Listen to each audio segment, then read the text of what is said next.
The story begins with a lonely boy admitting he doesn't like spring. It was the start of the new academic year and the teacher was talking about having fun for the next year. The teacher announced that they will be starting off with self-introductions. One of the biggest fears for an introvert, our boy started overthinking the situation of how everyone only has 2 minutes to prepare and wondering if he should share a deep chat like you have with the homies with the class or not. He was hoping that the class would lose interest when it ends up being his turn for an introduction. As the teacher announces the first person, it's none other than our boy Maki Maehara. Ouch. The teacher asked about the Matsubara middle school he attended since it's not around the area, and Maehara mentioned it's from the next prefecture and that he moves around a lot due to his parents' jobs. The teacher asked if he likes to do anything during the weekend. Maehara said his parents aren't home every Friday because of work, so he spent his time watching movies or playing games. The teacher seemed to want to ask more questions about the movies, but Maehara was uncomfortable with how this was done, as if it really mattered, and wished for this suffering to end as soon as possible. She asked him what kind of movies he liked, and he said those so-called B movies like the ones about the sharks. He was in the softball club during middle school.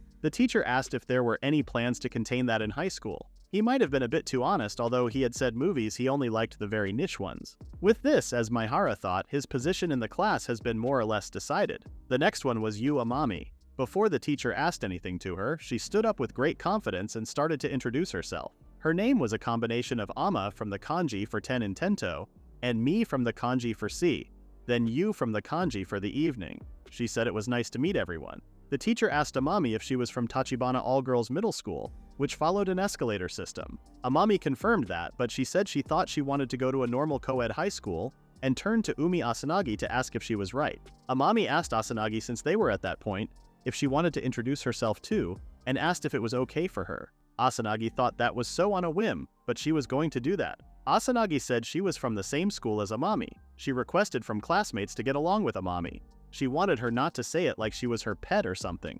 Everyone thought that she was kind and wouldn't bite. Now she was treated like she was really their pet. She said she really liked playing outside. Maehara thought those two would be the center of the class for the next year, but he thought it had nothing to do with him. 6 months later, Amami was happy that the week finally was about to end and wanted Asanagi to praise her for not falling asleep there.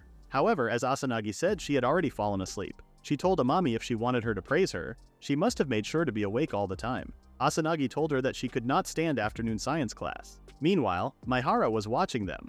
The boys in the class started calling them as the cutest girl in the class was Amami, and the second cutest girl in the class Asanagi. Maehara thought even for him who didn't have any friends, he felt like he had heard people talking about them every day.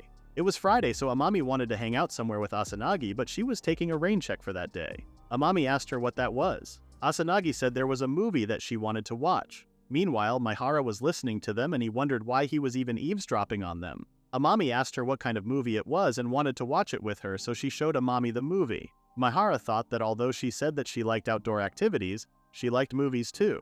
Amami looked at the movie and Asanagi asked her what she was thinking, but she reacted just as Asagani imagined.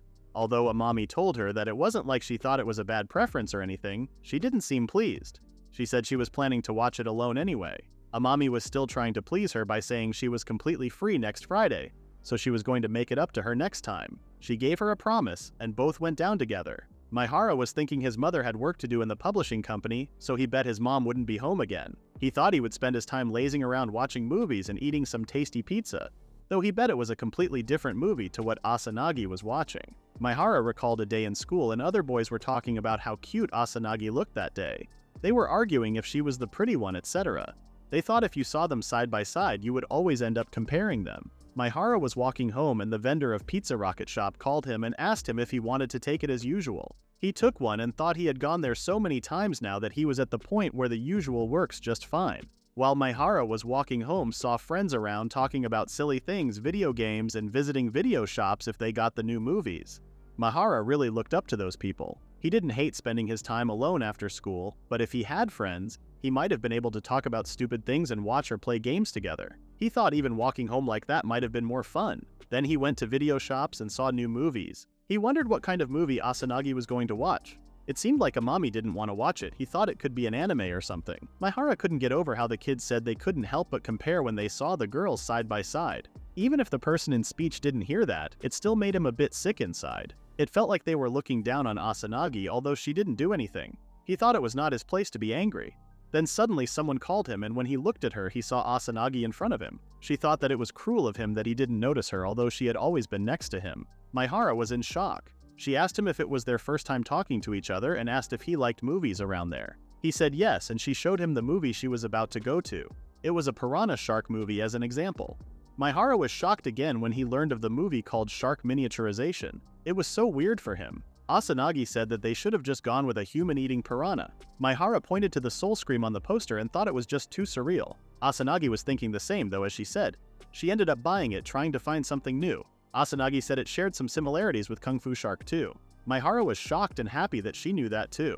He asked her if she found the movie amazing, and she said it was amazingly weird. Maehara got curious about the movie that she said she was planning to watch alone and asked her. She realized that he heard her conversation with Amami and told him that eavesdropping was bad. He immediately was ashamed of what he did and apologized. She told him not to worry and told him that they were a bit loud, so it wasn't surprising that people around them heard them. She apologized for being that loud. Asanagi said Maehara actually the half of the conversation she made with Amami was a lie because her main aim was, then she pointed at him, Maehara.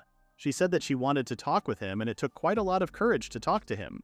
Then she rustled through her bag and handed over a piece of paper, her introduction card. It was written that her hobbies were movies, games, and reading. She liked all kinds of indoor activities and B-movies. Her likes were cola and that kinds of carbonated drinks. Her message for the whole class was that she was looking for a kindred spirit and she would be very happy if she could get along with everyone. She said that she was someone who was like that. She was just like Maehara, as she said so. Then she looked at him and asked him if he would be her friend. The distance between those two suddenly shortened. The next chapter starts in Maehara's house. His mother asked him why he didn't wake her up and if she asked him to wake her up at 7. Maehara told her that he did, but she said that it was fine or something like that. While she was preparing, she told him not to trust her when she said something like that. Maehara asked his mom if she wanted breakfast, but she just wanted a coffee. His mother asked him if he got a bit taller, but according to him, he hadn't grown even 1 millimeter since spring, so he thought he might have stopped growing. His mother didn't like the way he talked. She said that she wouldn't be home again, so he could go ahead and eat dinner without her. He asked his mom if she was going to pull an all-nighter again and asked if she was okay. She wanted her son not to worry and told him that he had been helping her out too anyway. He said he had been caring for himself. When his mother was about to leave, asked him if he had made any friends. He said they just moved there, so he was fine without one. His mother told him not to worry and told him she would earn some money and thanked him for the breakfast that he made, then left the house. She knew that he was prone to loneliness. Maehara was thinking of friends, not like he didn't have any. He had just one. Asanagi asked him if he was going to be a friend and he accepted. He couldn't believe that she wanted to be his friend. He thought there was nobody around her interested in B-movies, so she just wanted someone she could chat with about them. He was okay with that but wanted her to keep it as a secret from the others. He said it was because they were just not really of the same type, it might have been weird to them. What he meant by that was by getting along with him, people might have thought she was weird. He said they might have even badmouthed her hobbies and all. She was okay with that and she said they were secret friends from now on. She gave him a bag containing 2 drinks and thanked him for playing with her. Ever since then, every Friday right before the start of the weekend, for some reason his friend Asanagi would play with him. Maehara ordered some pizzas. He asked Asanagi if she was sure that she wanted to get the same one as him. She thought it would be fine and asked him what he ordered. He said he ordered angel and demon garlic, cheese, and teriyaki chicken with cheese and mayonnaise double tapping and triple garlic. She said she would prefer the exact same things. She told Maehara that they were really like the exact same thing. Then they drank their drinks happy that the week was over. After that, they decided to play games. This time, Maehara offered to do a duel and Asanagi told her that he was going to beat her to a pulp this time. Maehara said that she lost 10 out of 10 battles last week, but she said she had done some training back home. They started to play and Maehara was collecting Asanagi's materials. She said, "You bastard, that gun was mine." To him, that was cheating. He said all fair in love and war. And the winner took all. Maehara thought Asanagi was actually not that good at games, though it was understandable since he was sure it was not like she had that much time gaming, but that was fine. Time was ticking and it was late. Asanagi thought she should have headed back home. They decided to stop and clean things up. Asanagi wanted to help Maehara, but he said they only had 2 cups to wash while the rest just needed to go in the trash. Then she decided to gather the trash. Maehara thought for a girl. Asanagi ate more than usual girls. Like her love of carbonated drinks with a strong taste, he wondered if all girls were actually like that. Meanwhile, he was staring at her and she realized him. Asanagi asked why he was acting like that and called him a pervert. He said he just thought that she didn't get fat, although she ate quite a lot. She said that was because she also regularly did sports and in her opinion, he could do with some more work out there. Then she started tickling him and found his weak part and kept tickling. He admitted that he was weak and asked her to stop. She told Maehara that he kept beating her in that game, so now she needed somewhere to vent his stress. She said he was so cute making a girly voice like that. He was ashamed and told her if she was happy now she could go back home. While Asanagi was leaving, said the day was fun, but more than that, she was actually very surprised Maehara suddenly invited him to his house. He said it was not like he had any other choice because he didn't know what friends usually do to hang out. She understood and told him she would see him on Monday. Maehara was thinking about the fact that Asanagi was a friend who only came to his house on Friday after school. When it was a school day, Amami and one of the girls from the class were talking about Friday drama. Amami said the MC was so cool and the heroine was so cute. The other girl found it amazing and Amami asked Asanagi if she watched it. She said she didn't have the time to watch it in real time. Amami told her that she almost spoiled the story there, but Asanagi said she wouldn't mind. She said she had something that she was checking, and before she realized it, she had already spent a lot of time there. Maehara thought Asanagi made a perfect student move because she was just so earnest. Then went to eat his meal. He wondered if he was being a good friend to Asanagi. He thought maybe he needed to be more careful when they were together. He thought he might have been talking too little. She was his first friend who taught him how fun it was to be with someone else. He didn't want to make any weird mistakes, but as he thought, it was not easy trying to get along with a friend. While he was walking back to class, he saw a boy and a man chatting. The boy called him senpai and asked him if he needed anything, calling him to a place like that. There was something important the senpai wanted to talk about with him. Maehara thought that was about to get serious. He saw someone coming and they went directly to Maehara's place. They pushed his back and sat next to him. There were two girls from the class and one of them was Amami. The girl next to Amami asked her if she knew him. She got angry and told her that he was from the same class and asked her what she was talking about. Then she asked Maehara to let them use that place too, and apologized to him. While he was about to leave, he saw a boy approaching Asanagi who asked her out. Maehara thought she called him senpai, so he must have been a second or third year student and he seemed confident. He said he shouldn't have watched that anyway. People who did this were no good. Asanagi apologized to the senpai and he asked if she already had someone or someone she liked. She said there was no one and it was just that she wasn't interested in that kind of thing. Amami and the other girl from the class were watching and the girl said he got shot down. Amami told her he was just no good. Maehara couldn't understand what made Amami think of this. She turned to Maehara and told him that the senpai said the same things to her in that same spot too. He said that was not good and wondered why she was telling this to him. Amami told them that Asanagi was pretty popular too.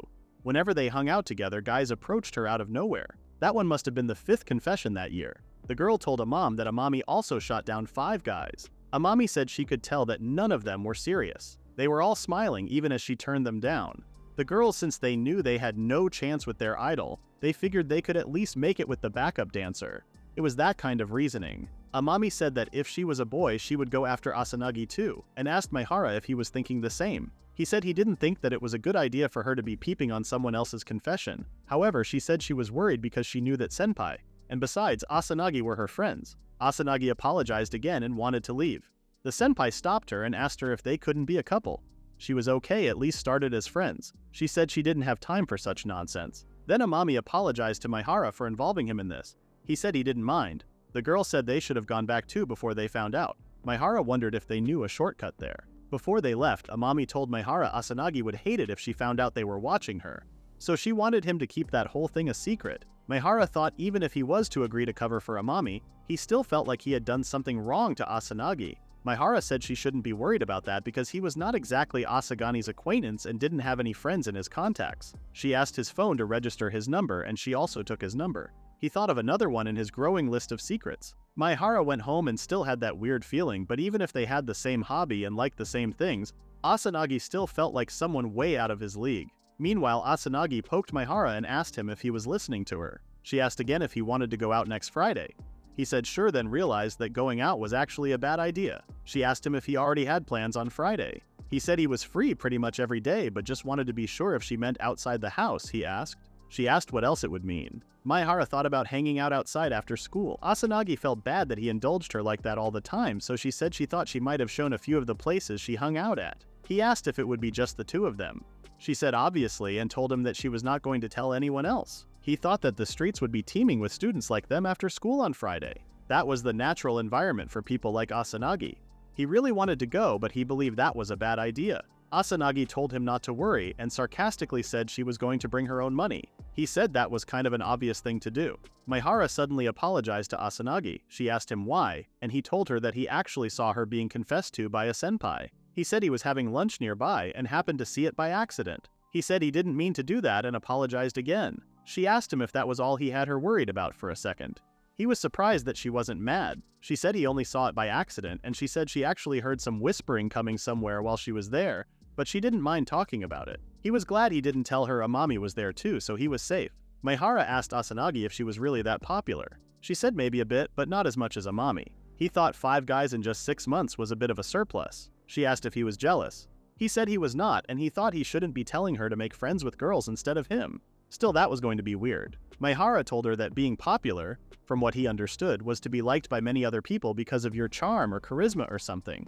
But the point was, it was when people liked you for who you were. But even among all those people, there would still be people you didn't like very much. He thought both the time she bowed her head, it always hung so low. He said he preferred to be honest with people, so having to always worry about making everyone happy like that just feels tiring to him. Asanagi said he was exaggerating. He said he knew and he was just a hardcore loner. However, she said it was what she liked about him. Then she said as a friend, of course. He said he didn't hate her either, and he also only thought of her as a friend, so she didn't have to worry about that. They both were playing games, and meanwhile, Asanagi got her godly aim. He said the student had become the master. She said she wanted to have fun as much as they could next week and left. When they were in school, Asanagi told her friends that they were not going home together. She said she had some business at home. Nita next to them told her that she seemed happy about something. Asanagi said she was imagining that.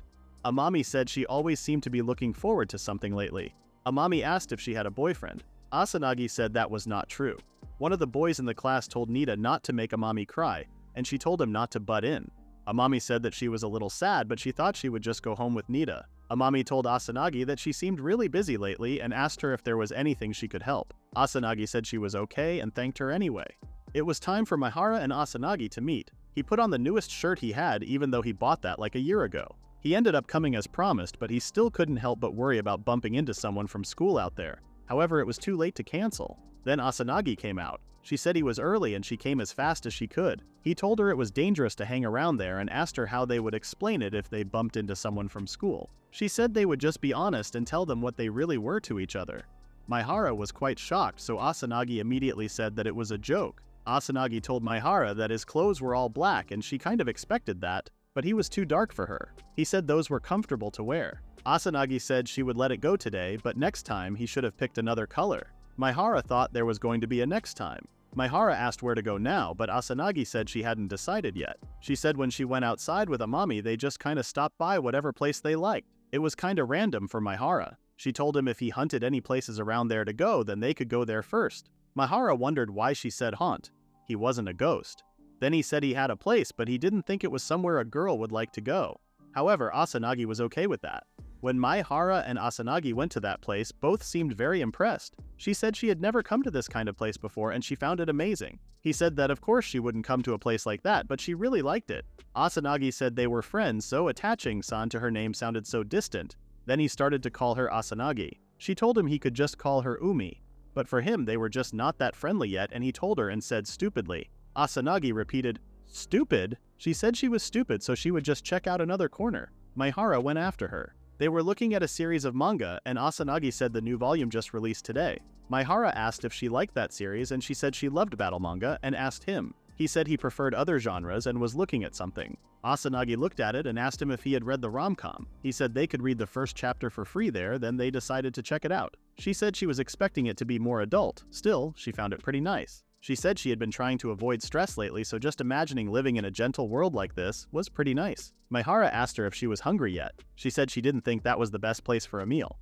Then they left to eat something. Maehara told Asanagi that it was not like that anime shop. There were students from their school there. Maehara thought that was why they were wearing casual clothes.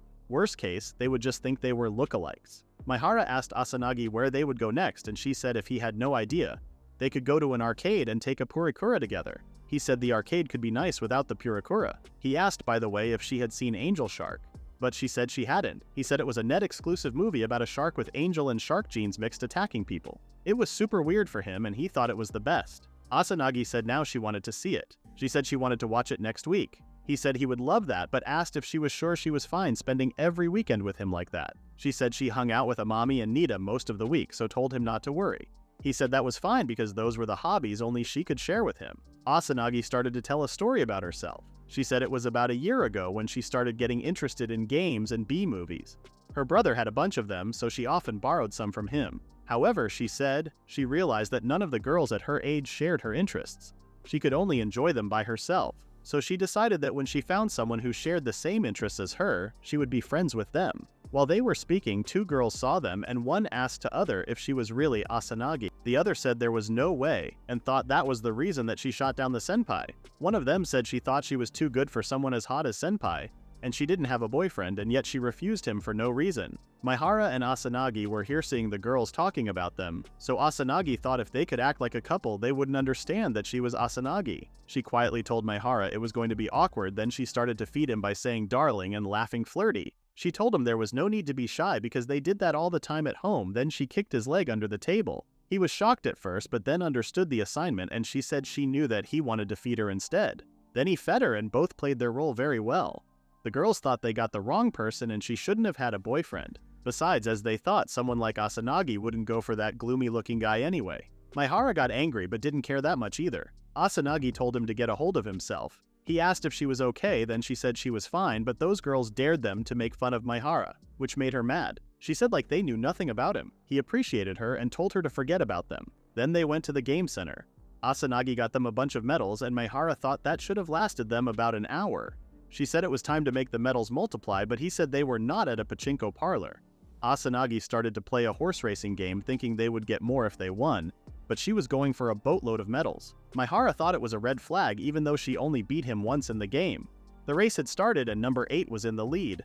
Maehara found it exciting, then they won 3 times their original amount of medals. They thought they could play all day with those. Maehara asked what they were going to do next because there were plenty of games they could play, but she didn't even listen to him anymore. He thought in the class Asanagi appeared so calm and mature, yet it was just a facade she made to show people. However, as Maehara thought, since they were spending time together, he had seen more of Asanagi's hidden sides. He was glad that he became friends with her. In the next scene, Asanagi apologizes to Maehara for using almost all the spare changes in one game, but he doesn't mind that and offers to play other games with the rest of his spare change. They went to play baseball, which Asanagi was quite capable of. When it was Maehara's turn, she reminded him that he could get a free turn if he hit a home run, but he wasn't sure about this. After a few failed tries, she suggested lowering the ball speed, but he refused to do it because of his pride. She believed that he could manage to hit it if he focused and did not fixate on trying to hit it out of the park. He listened to her words, gave it a shot, and finally hit the ball. He wanted to do it one more time and she stated that he wasn't all bad for someone without club activities. Asanagi said that she was with you since they were kids and she believed that she had a lot of talent and was good at anything she did except studying. That was the reason why if she got into anything other than sports it would be a problem. But it was pretty normal when going out with someone. Finally, he hit the last ball and they celebrated with drinks while resting. They used all of their tokens, but Maehara still regretted his life decisions. But it was okay for Asanagi because this wasn't the last time they were playing, and there would always be a next time. Since it was getting late, they decided to call it a day. Before leaving, she wanted to go to the bathroom for a minute.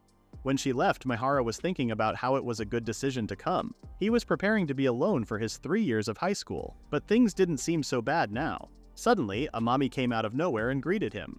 Her friends asked if they knew each other, and while she was explaining, all Maehara could think was how awkward the situation could be if Asanagi came back. Meanwhile, Asanagi was in the bathroom deciding which lipstick she was going to use. Her phone buzzed, and it was Maehara. When she opened it, she heard Amami's voice. While Amami was asking Maehara lots of questions, he was shuddering as Asanagi was hearing them. She asked if he was waiting for a friend, and he confirmed her. She was glad that he had a friend as she was worried that he was always alone in the classroom. But she didn't forget to let him know that he could always call her if he felt lonely. Even though she was friendly with him, the boys in her group didn't seem pleased with her idea. When Maehara was about to go, she stopped him and asked if he would like to join them. Her other friend didn't want her to bother Maehara and mentioned that he wasn't alone, which made her think that they didn't want to play with Maehara. But there was no way they could say something against her as she was too cute. Asanagi was still listening to them on the phone. Amami was sure that he would accept her offer, so she started to think about where to play, but Maehara apologized and stated that he couldn't go. He said that Amami wasn't wrong and it would be fun to join in, but he didn't fit himself in with that sort of thing and he had to be careful not to bring down the mood around him, because he was blaming himself for that. He knew that group harmony was important and that everyone had a part to play in it, but he didn't think it had to be forced all the time. That was the reason why he thought Asanagi wanted a place to escape. He said that he was supposed to hang out with his friend today, just the two of them, and they weren't really into this type of thing. He then left there without letting Amami talk and went to Asanagi. Asanagi thanked him for not going with them. There was an awkward situation between them while she was getting his wallet and keys, but he didn't know what to say. Before he could say anything, Asanagi started to talk. She said that she used to stand out a lot as she was smart and cute too, to which he agreed. But back then, she used to be a leader. She used to take initiative and liked being depended on, but when it became a large crowd, it created a wrong expectation that she had to be on top. They managed to catch the train and Asanagi gave him her seat. She then received a text from Amami saying that she made Maehara mad and asked for advice. Maehara realized that he made a mistake as she had only invited him with good intentions, and he ruined the mood and ran away. Asanagi comforted Maehara by saying that she wasn't angry and was just concerned that she was too pushy. She knew that he didn't mean to offend her. Asanagi told Maehara that she had already been talking about her hobbies for a year now, and one of the reasons why relationships were difficult to manage was that when you were down in the dumps and something cheered you up, it stings. She stated that Yu was a good girl and she was too, and it wasn't like she didn't like group activities. She said that he could have called her earlier just like her self-introduction last April. She thought it was embarrassing because she never had any guy friends before. Asanagi had been looking out for him since spring, went to the trouble of rewriting his introduction card, and carried it with him looking for the right moment to hand it over. Maehara stayed silent when she touched his hair with the excuse that there was something on his head. She told him to sleep and promised to wake him up. He listened to her and closed his eyes. Before he fell asleep, he thanked her. It was Monday, and after what happened on Friday, Maehara was brainstorming what to do as he was so rude to Amami. Asanagi promised to smooth things out, but she was sure that Yu wasn't angry with him. But still, the others aside from Amami were there too. It was possible that they would charm him up for refusing her offer. When he entered the school building, Amami came and apologized to him for what she did on Friday. She seemed quite guilty about it when Asanagi showed up. She said that she should at least let him get to his class first and apologized to Maehara. He was quite impressed by Asanagi's straight-laced student mode. He clarified that it was he who had to apologize to her. He should have phrased it better. They both forgave each other and Amami hugged Asanagi tightly with happiness. Asanagi was acting like she heard everything from Amami, which made him feel weird. The others in the class started to question their relationship. Amami mentioned that she wanted to apologize on the phone, but it felt better to do it in person. Asanagi seemed surprised to hear that she had Maehara's number. Amami wanted to talk about something else, but then the teacher came so she had to leave. The other girls surrounded Asanagi asking questions about Maehara and Yu. Since Amami was nice to everyone, it wasn't so surprising that she was going out of her way to know Maehara better. But they didn't think she would go out with Maehara without letting Asanagi know. They decided to get it out of her in recess. Meanwhile, the boys were starring daggers at Maehara. When the class was over, Amami went to Maehara to talk, but the other girls called her and started to question her. The boys were also surrounded Maehara. At the lunch break, Amami tried to talk to him again, but they were still being questioned by the boys and the girls. At the end of the class, Maehara was sick of people. And in addition to that, Asanagi ignored his texts. Amami also called for Asanagi's help because the girls didn't understand anything she said. Maehara didn't think exchanging numbers with Amami would bring this much trouble and decided to go home before anyone saw him. However, Amami caught him and Asanagi, dragging them to a safe place while the others looked for them. When Amami finally found a safe place, which was a bus, she explained that they had to go somewhere quiet to talk, but Asanagi couldn't figure out why she had to go too. She said that if she just wanted to talk to him, there was no need for her to be there. She asked where the bus was going, but Amami didn't know that because she just hopped into a random one. Maehara explained that it was probably going through residential areas, which was near his house. They somehow ended up in Maehara's house. Amami didn't know that he was friends with Asanagi, so she acted like it was her first time going to his house. They seemed quite impressed by the cookie box they had. They bought it for when guests come, and it would be good to not eat cola and potato chips today. Maehara offered them coffee.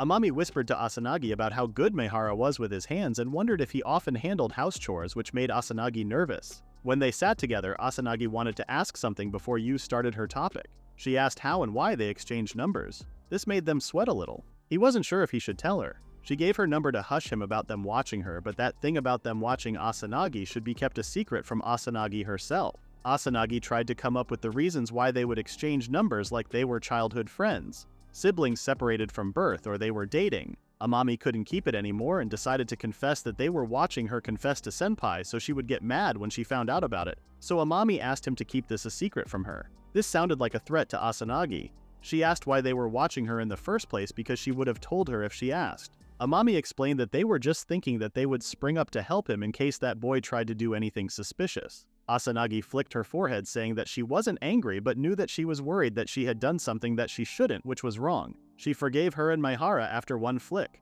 Amami apologized to Maehara for dragging him into this matter, but it felt much lighter that she had confessed everything.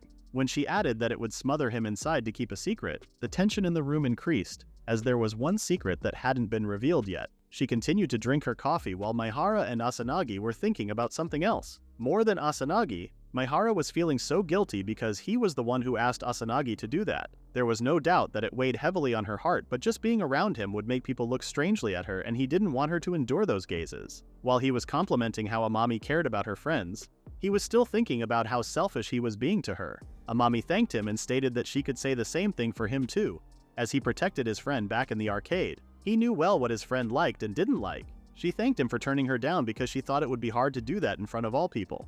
But it wasn't that great, and it was for his own sake. He stated that he enjoyed the time that he spent with that friend, and to be able to go to such a place and fool around was rare for him. So he was just happy.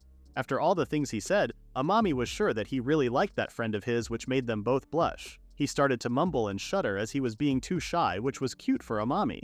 He started to cough because he didn't expect her to be this casual with it. When Asanagi asked her what she wanted to talk about, she stood up and asked Maehara if he would be her friend. In the next scene, Amami was greeting Maehara in the class, which was unexpected for the others. The other day, Maehara ended up accepting her since he couldn't think of a reason to turn her down. But now that Amami was close to him, he felt like he was sticking out like a sore thumb. When he asked Oyama about a simple question, he ignored him and ran away. He felt like he was turning into a complete loner. He got a text from Asanagi apologizing to him about their princess. During the lunch break, Maehara brought them to a nice place in the school, which was a smoking area in the past. He mentioned that searching for nice spots was his hobby, but Asanagi could not figure out why she was being included too. They were quite surprised and impressed that he made his own bento. He explained that he made them only if he had time, but it was basically just stuff and whatever leftovers he had, and some vegetables that he usually made in vertical bar atches. She seemed intimidated that he had more girl power than them. But that wasn't even everything. He had been trying his hand at some banana souffle pancakes. She was devastated by this. He mentioned that it wasn't that difficult and she just needed to follow the recipes. Asanagi asked when he made sweets. He simply explained that he just made it whenever he got hungry. This was weird because normally people would go to a convenience store. Amami craved his pancakes and asked him to make them. He actually had some bananas at home so he could do it. She asked him if she could go to his house today to make them. He accepted her suggestion, which made her so happy. When she left to get some tea, Asanagi asked if he was really okay with them coming. He confirmed to her that it was okay. She commented on how great Amami was. Asanagi always thought of her as a bright, energetic person, but she was a lot like a puppy. She asked Maehara if people were harassing her. Amami didn't really care about how the people around her reacted, as he could see. Maehara stated that he had always been an outlier, and it wasn't like he got bullied directly, so it was okay. She was relieved to hear that and wanted him to let her know if something happened. After all, Amami was the #1 cutest girl. When she turned to him after saying that, Maehara was taken aback. She knew that everyone thinks like that, and even an outsider like her knew about it. Maehara didn't agree with this ranking and told her to not overthink it, as it was just a bunch of boys messing around. But even from Asanagi's point of view, Amami had always been a very cute girl both inside and out. She mentioned that it was the reason why she knew he would like her in no time. Amami came back and they ended their conversation in there. In the dressing room, the girls wondered why Amami had an interest in Maehara. She stated that he was a nice person and had his own principles. All the boys were kind, but he actually listened to her and looked her in the eyes. This was why she thought he was just like Asanagi. In the next scene, Maehara was making pancakes while the two of them were staring at him. Asanagi asked about the cost of the ingredients, but he didn't need to tell her because it was just leftovers. Amami wanted to help too, but there wasn't anything to help, so he suggested they play some games while they waited. They looked at the game collection of him and felt so nostalgic as they played those series together with Asanagi. They gave one a try and started to play. When the pancake was ready, Maehara brought it to them but found Amami on the ground, looking disappointed. It seemed like she was losing, but apparently Asanagi was playing with her brother's games. He informed them that the pancakes were done. When they tasted it, they were amazed by the softness and sweetness of the pancakes. He said that all of the sweetness came from the banana, so it was even low on calories and they could eat it with syrup too. Amami couldn't even make those even when she had the recipes because she couldn't manage the temperature. But apparently Asanagi made some cookies for Valentine's last year. Maehara seemed confused, so she explained that they were only exchanging gifts since it was an all-girls school. He remembered that both of them were in Tachibana all-girls school until middle school.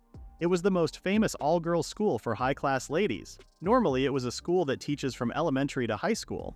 This made him wonder why both of them decided to go to another high school. He came back to his senses when Amami suggested playing that game together next. Before they started playing, Maehara whispered to Asanagi to hold back a bit this time. But when he started playing, there seemed to be nothing to hold back. He was already dead, so he had to watch the two from here. In this game, Amami was the best, even though she only used that character and weapon because of how they looked. She was making random moves that none of them had ever seen before. Maehara eagerly asked her to do one more time to copy her. Asanagi was watching them, and she felt like an outsider for a moment. When the game was over, they thanked for everything and left his house. Maehara let out a deep breath. He didn't know Amami was always cheery in private and was amazed by how lively she was. But he was still too tired. While on their way home, Amami realized that she had forgotten to ask something to Maehara. Since he treated him, she wanted to return his favor. Even though she might not be able to make it herself, she could treat him something. Asanagi informed her that she wouldn't come with her next time and she would be fine without her. After all, she was the one who wanted to get along with him. Before she could say anything, Maehara opened her call and asked if he was free on Friday. Asanagi seemed pretty upset, but she didn't want to show it to her friend, so she asked if he was actually free with a smiley face. Amami said that he already had something to do that day. Apparently, he had plans for every Friday. Suddenly, Asanagi realized that she had left her phone at his house, so she ran away to get it. She rang the bell and Maehara opened the door. When he saw her, her face was a little red because of running and she seemed out of breath. He asked if he forgot something, but she just pinched his nose and said, "See you tomorrow," and left him with questions on his face. Friday came. Maehara was showing what he got at the bookstore, which was the manga they had been looking forward to. They sat really close to each other to read it together, but they were both wondering if it was too close. Maehara asked awkwardly if he smelled bad and she said that he wasn't. He couldn't focus on anything he read as they were too close. But 1 hour later, both of them were tearing up because of the happy end. They both needed to calm down before they talked about the book, and Maehara wasn't even sure if he could do something else for the whole day. Asanagi smiled at him but didn't tell him why and asked if it would be okay to borrow the previous volumes. They were planning to reread everything from the first volume. They started to read, and after an hour, Maehara realized that they didn't talk at all while reading. He turned to Asanagi to inform her that he was going to go get some coffee, but then noticed that she was sleeping on the bed. He was shocked that she was sleeping and snoring. He sat down next to her and watched her sleep as she looked way more relaxed than she should be. He fell asleep like that for a while when he heard someone calling his name. He thought it was Asanagi waking him up, but it was worse. It was his mother. She went closer to his son and stated that he had to have a good explanation for this. When Asanagi woke up too, Maehara's mother called Asanagi's mother and apologized for her son's irresponsibilities. While she was talking, Maehara whispered to Asanagi that his mom was early because she was able to catch the last train and apologized. But Asanagi was also sorry for sleeping like a log there. The phone call ended, and Maehara's mother informed Asanagi that her mom gave permission. And it was already late, so she should sleep over here today. She didn't want to give any more trouble than this, but it was already late, so there was nothing to worry. She mentioned that Maki was going to be with her, accompanying her back home tomorrow, and he was going to apologize to her mother. In that case, she wanted to take the sofa to sleep, but Maehara offered his bed to her and stated that he would take the sofa. Since they both had dinner, Maehara's mother gave her pajamas to Asanagi and told her to take a bath first. She seemed quite embarrassed and thanked them again before going to the bathroom. When Maki and his mother were alone, it was time to have a talk. Maki explained everything, and his mother now understood why his room had been cleaner than usual when she came back home on Fridays. She asked how long he had been bringing her to his room, and he said that she started visiting about 2 months ago, but they were nothing more than friends, so there was nothing to worry about. She said that she did trust him, but Asanagi was still a girl, so he needed to be more careful. With a guilty face, Maehara promised to apologize tomorrow. She then reminded him that trying to touch her cheek while she was sleeping was no good. She knew that her son thought the cheek would be fine, but he of course denied the accusations. Asanagi came with a red face and said that she didn't know where the towel was. Maehara's mother immediately accompanied her. Maki brought the pillows and blankets to make his bed comfortable for Asanagi while thinking about what his mother said. Asanagi was indeed a smart, beautiful girl and everyone looked up to her. That was true even though he saw her whine when she lost games, and she liked junk food and made strange noises when she slept. She was a girl and he was a boy. The door opened and it was Asanagi. He panicked and told her to wait as he was still preparing the room. She told him that he didn't have to do that, but he wasn't even listening to her as he was too busy worrying about his room. Asanagi had to borrow Maehara's sweatshirt as his mother's pajamas weren't really the right size. She said that those were pretty cozy and wanted to, but for herself too. Maki asked if his mom was in the bath right now, and he remembered what she said earlier about being in the same room alone with Asanagi. She said that it was fine as she would scream if he tried to attack her. Since his mom bathes quickly, Maki wants to get out of the room before she kills him, but Asanagi tells him to come near her. She said that she was giving him special permission to sit next to her. He said that it was his bed, but it was actually Asanagi's for today, so she allowed him to sit. Asanagi smirked and said that Maehara lured her in with Manga and now she was sleeping over, which made him a bad boy. He said that it was her fault for sleeping. She wondered if they both were bad kids like delinquents. She then asked him if he was planning to tell Amami that they were friends.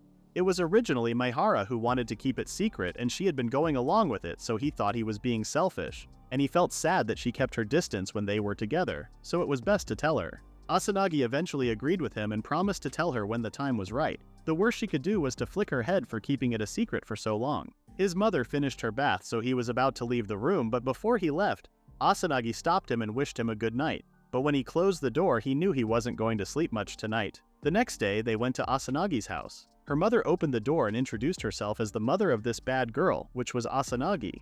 Maehara immediately bowed and apologized, but her mother seemed okay with him as she thought it was her daughter's fault. She seemed sick of apologizing, but it wasn't enough as she was lucky this time since Maehara and his mother were nice people. They both seemed quite guilty about all the stuff and promised to be more careful next time. That was good enough for her mother, so she invited them inside and asked what she wanted for breakfast. She also invited Maehara for breakfast. When she went to the kitchen, Asanagi whispered to Maehara that her father must be at work and her brother was still sleeping. So he thought he was going to introduce himself next time. Asanagi's mother smiled and teased them for planning the next time. She never thought Asanagi would bring a boy with her. She said that she was so surprised since she thought she was with Amami. She made her mother promise that she wouldn't tell about this to Yu's family. Asanagi's mother wanted to know how he got to know Asanagi. She mentioned that Asanagi sometimes talks about her new friend, but when she asked her questions, she would never answer. Now she understood why she was embarrassed, as it was a boyfriend. Asanagi ignored her mother and tried to eat the peaches she gave them, but her mother was still teasing them. Maehara was still thinking about the next time. If he could come here another time, it would be great, as he thought. When that time comes, he could say with more pride that he was Asanagi's friend. In the next scene, their teacher was informing the class about the upcoming cultural festival, and she was going to divide the committee today. They needed one boy and one girl to join the student committee meeting, as well as to manage and organize equipment and materials.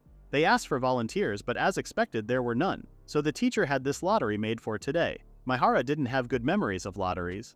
When he opened his paper, it was written jackpot.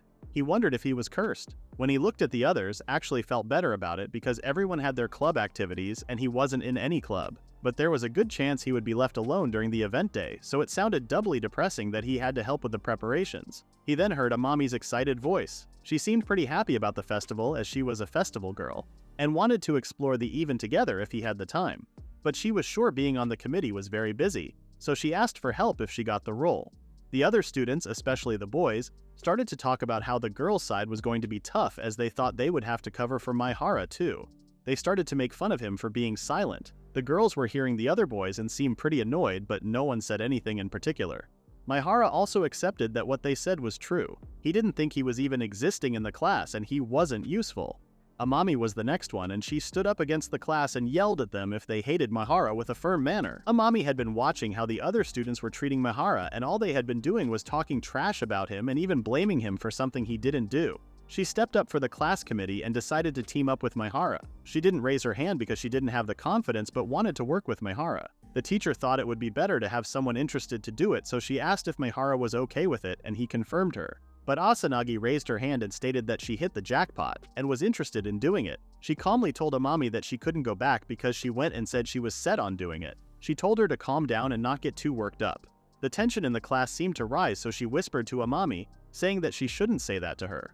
Amami realized what she had done and apologized to the class for suddenly lashing out like that. She aimed to make sure everyone enjoyed this class activity. She then wished her best to Asanagi. Now that everything settled, the class committee was Maehara and Asanagi. Amami seemed quite upset, so she tried to cheer her up by reminding her that she didn't do anything wrong. Asanagi then went to Maehara asking if he had time for school. They sat face to face, and the first thing he said to her was how amazing she was. She knew that already, but all she did was win the lottery. She stated that the amazing one was you. Even though people might hate her for it, she got angry with her friend, and what she did was just cover her bases. She was just a heroine from a drama, and she was sure that she couldn't be able to pull off a feat like that. Before Maehara could say anything, she stood up and suggested to decide what their class would be doing the day after the student council's meeting. He agreed with her. Before she left, she told him to take it easy, and she seemed off a little. Maehara was blaming himself for this, so he decided to do his best and give it his all. After class, Amami waited for Asanagi to finish her conversation with Maehara. She told her to go home first, but she wanted to thank her for today. She was sure that she would have said something even worse if she didn't stop her. But she still didn't want Maehara to be left alone with bad people. In this topic, Asanagi agreed with her. After a few seconds of silence, Asanagi told her that she should be the one thanking her but didn't tell her why, and stated how annoying it was to complain about school events. Amami told Asanagi that she was like a prince back then. It had been a long time since she heard that, so this made her happy. They decided to eat ice cream on their way back. The next day arrived and the Maehara was about to reveal to the class what they would be doing for the festival. But they were all giving their opinions with eagerness, and the atmosphere 2 days ago looked like a joke to Maehara. Asanagi said that it was thanks to you. She was the type to forget unpleasant things right away, so she was able to build the festive mood back up for everyone naturally. Amami suggested that they should be doing a maid cafe or a cosplay cafe. Maehara wanted to explain the report from the student council meeting, and they decided that their class would be doing an exhibit since a lot of classes had been wanting to open a shop. Asanagi continued to explain the details. She said that they would be making posters or decorating the school with stained glass, and their area would be the rooftop. She asked them to raise their hand if they had something to say. The class's mood seemed to decrease. Maehara raised his hand and stated that he had a suggestion.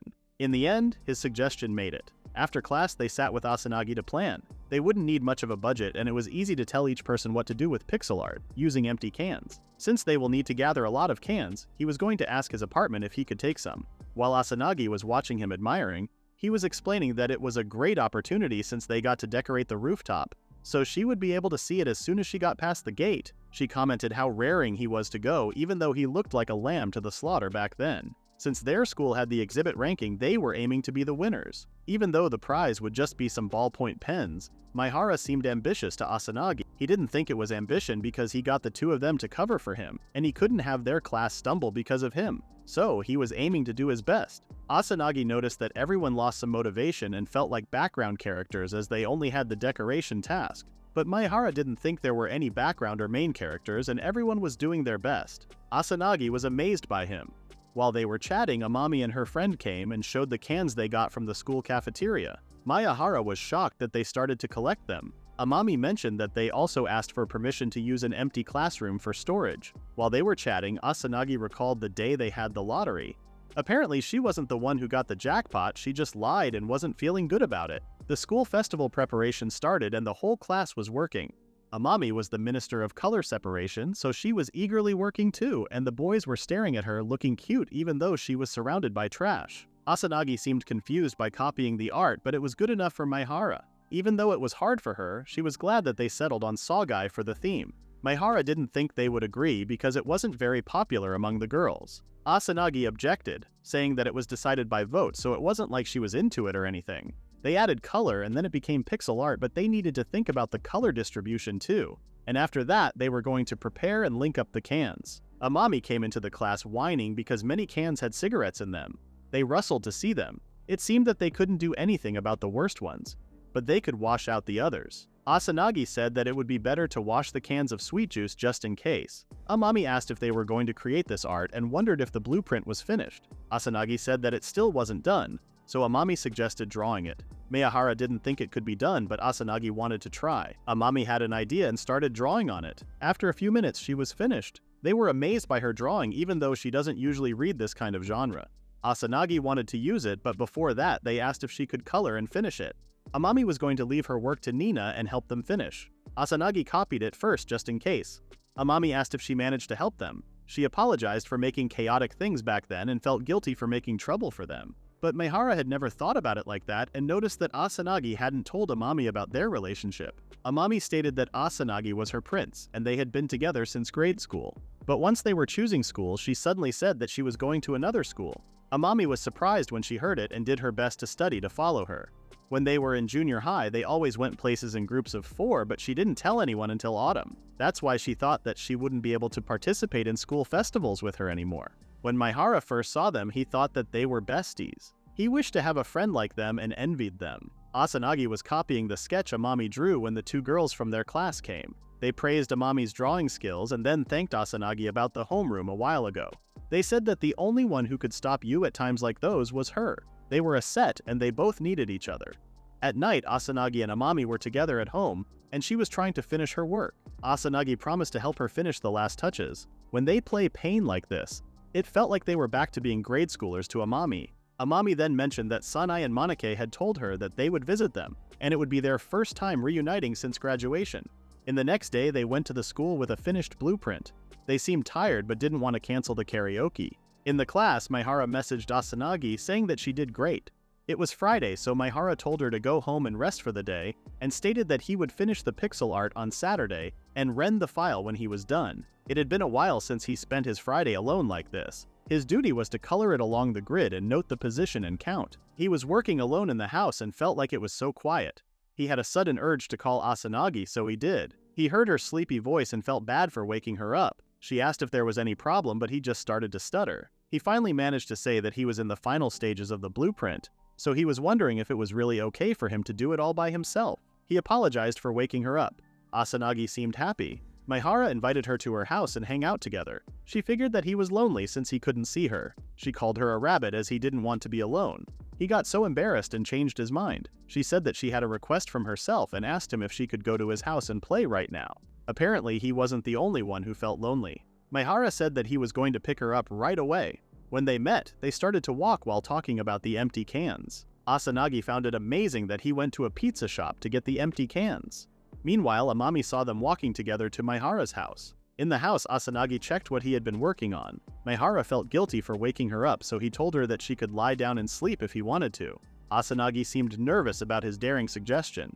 She wasn't sure about it because she might end up not waking up till noon, but he promised that he would definitely wake her up this time. She asked if she could eat the leftover pizza as a dessert. While she was eating, they chatted, but Asanagi suddenly told him to not get mad and confessed that when they were drawing lots for the committee, she pulled a dud, which means she lied to you and the class. He couldn't figure out why he would be mad and why she thought like that. She felt guilty that she cheated.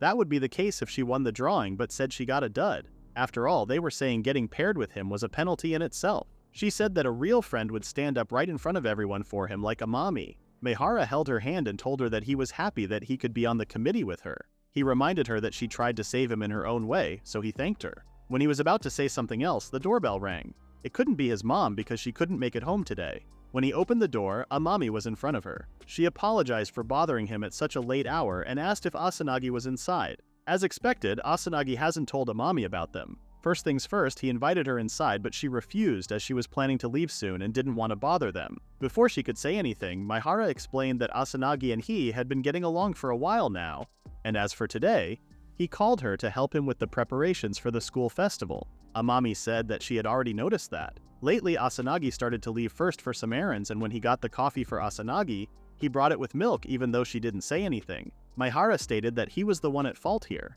At first, they got along because they had the same hobbies as B-movies. He asked her to keep it a secret, as it would be bad if their classmates started some strange rumors. Amami seemed to react well and wondered the reason why Asanagi didn't say anything. She said that she already knew the circumstances, so she didn't have to keep it from her. Since it was their secret, she promised to not tell it to the others. She knew that she would keep their secret. Even so, she said that she didn't want to tell especially Amami. She then decided to go home, so Yu wanted to come with her, but she refused. Amami seemed pretty confused. Asanagi thanked Maehara for inviting her and left them confused. That was the first time Amami had seen Asanagi like that. On Monday, Maehara was texting Asanagi at the class, but she left him on read. When he was worrying about whether she was going to skip school today, Asanagi and Amami entered the classroom. They seemed like they were back to being normal. The teacher explained that they had 2 days dedicated to preparing for the school festival. While the teacher was talking, Amami texted Maehara if he talked to Asanagi since yesterday. When he replied, she said that she felt too awkward to text her over the weekend. But Asanagi came to her house like usual this morning and apologized for what happened on Friday. She asked him what she should do, but before he could answer, Asanagi requested Maehara to give out the instructions. They explained that they were going to finish it according to the printout handed out. If they got too far behind, they were going to be pulling an all-nighter tomorrow. While she was talking, Maehara was thinking how he had always been pondering about Asanagi and his secret, but he thought about the possibility of Asanagi being troubled by her own secret. While they were all working, Maehara wanted to talk to Asanagi and stated that he had something very important to tell her. She seemed confused and said that she had to direct everyone. Amami told her that they were doing all right and they had the blueprint so they could check it as they worked. The B team also stated that they were doing fine. Maehara insisted on talking to her. She eventually accepted and they left there silently. After they left, the whole class was wondering what he was going to tell Asanagi. When they finally found a place to be alone, Asanagi scolded him for acting up. He said that he had to do it because she was ignoring him. Maehara started to do something. Asanagi asked what he was doing, so he explained that when he told his teacher about the problem, she told him to clean the places that people rarely come to, like the storage room. While he was working, Asanagi wondered if he wasn't going to ask anything. He said that he wanted to know what she was thinking about but decided to not force it. That is why he was just repaying what she had done for him. It was the same as how she didn't ask about his father or why he didn't have any friends from middle school. He thought that was what a friend should be. While he was saying that he was going to wait until she was comfortable talking with him, Asanagi hugged him behind and left him in shock. Asanagi always thought that she was stronger than this. When she was a little girl, she saw a girl crying and she left her friends to go to her.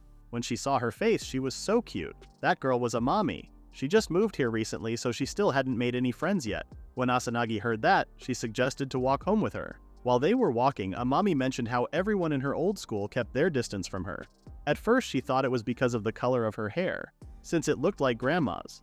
But then she heard that they were talking about her voice and the way she talked. She didn't know how to get along with others. She was sure it wouldn't be any different here. Asanagi held her hand and told her that she was here, so there was nothing to be worried. She asked if they wanted to be friends. She thought they would hate her too if she started staying with her. When she told her that, Asanagi said that it was fine, and even if they wouldn't be friends with her, she wouldn't be alone because she would have Amami. That's how they become good friends. And it was Asanagi's first time seeing her laugh. Asanagi was sure that people were just jealous of how cute she was. She had fair skin and big round eyes just like a doll, and her hair was so smooth. She included her to her other friends and made sure that this girl shouldn't be alone. After a while, they were finally in the same class, and the classmates nominated Amami as the leader. She wasn't sure if she could do it, but Asanagi hyped her up. She was a crybaby, but in truth, she had always wanted to believe in school and friends. Her smile while surrounded by friends was so cute and so precious. One day, one of my classmates said that when they were both together, they looked like a princess and a prince. She liked it at first because Asanagi wanted Amami to smile, and you said that she liked that part of her. She thought she would be strong like that forever. Even when she was a bit tired, she would take a rest in secret. As long as she could get over it, everything would be fine, as she thought. She had no plans to lean on or tell anyone, or so she thought. Back to the present, Maehara was panicking about what to do or what to say. She called him an idiot and said that she knew kindness was the good thing about him, but because of that, he was going to get used by a coward like her. He tried to look at her, but she told him not to, and apologized. Maehara stated that he thought he hurt her without even knowing it and couldn't stop thinking about that. When she didn't talk to him, she got scared. She asked if he was angry, but he wasn't at all. She giggled and thanked him. She said that she wanted to tell him all the secrets and lies she told.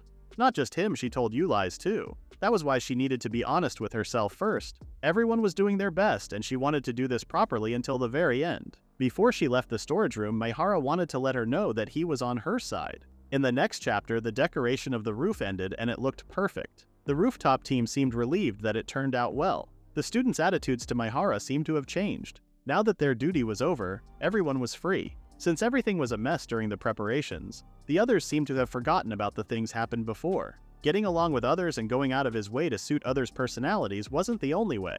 There were times when things could still go smoothly without paying too much attention to it. And the one who thought him that was in front of him, handing him to his committee armband. She noticed that he looked tired and asked if he was sure he didn't want to take a nap. He was actually so miserable that if he closed his eyes, he would start dreaming in a second.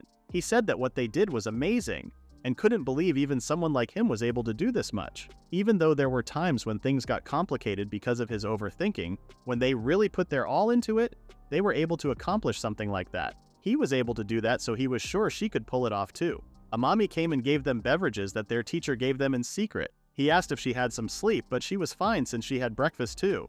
Then she noticed that she just sat there while they were having a moment, so she immediately stood up to go, but Asanagi held her and said that there was something she wanted to talk to her. It was around the time when they started middle school that she started thinking about it. She was in the same class as Amami, but their other friends Sanai and Manaka were in a different class. They said that Amami hadn't changed, and if she kept sticking to Asanagi like that, the new students were going to laugh at her. Asanagi told you to not worry about that. Since then, no matter where they went, people treated them like they were always together. When Amami volunteered to be the leader of the class, Asanagi believed that she could handle this. She then heard the others saying that she was like a celebrity, and if they could be friends with her, they could brag about it. At that time, she hadn't realized the meaning of those words. While Amami was sitting in the library, two girls came and asked if she had time. They were planning to go to the pool with some girls from another school and invited her. She was surprised. She said that she would have to ask her parents first, but was sure that they would be okay if Asanagi was also coming. When they heard Asanagi's name, the girls uninvited her and left there. When they were leaving, they saw Asanagi. She stated that she didn't know Amami was friends with those girls. So Amami explained that she hadn't talked that much with them, but they invited her to go to the pool, though she wasn't sure why they invited her. She wanted to go to the city pool with Asanagi together. At that time, Asanagi found it weird that the other girls were acting like that, but she thought she was just overthinking. They were compatible, and that was why Asanagi and Amami enjoyed each other's company. Because of that, they stayed together.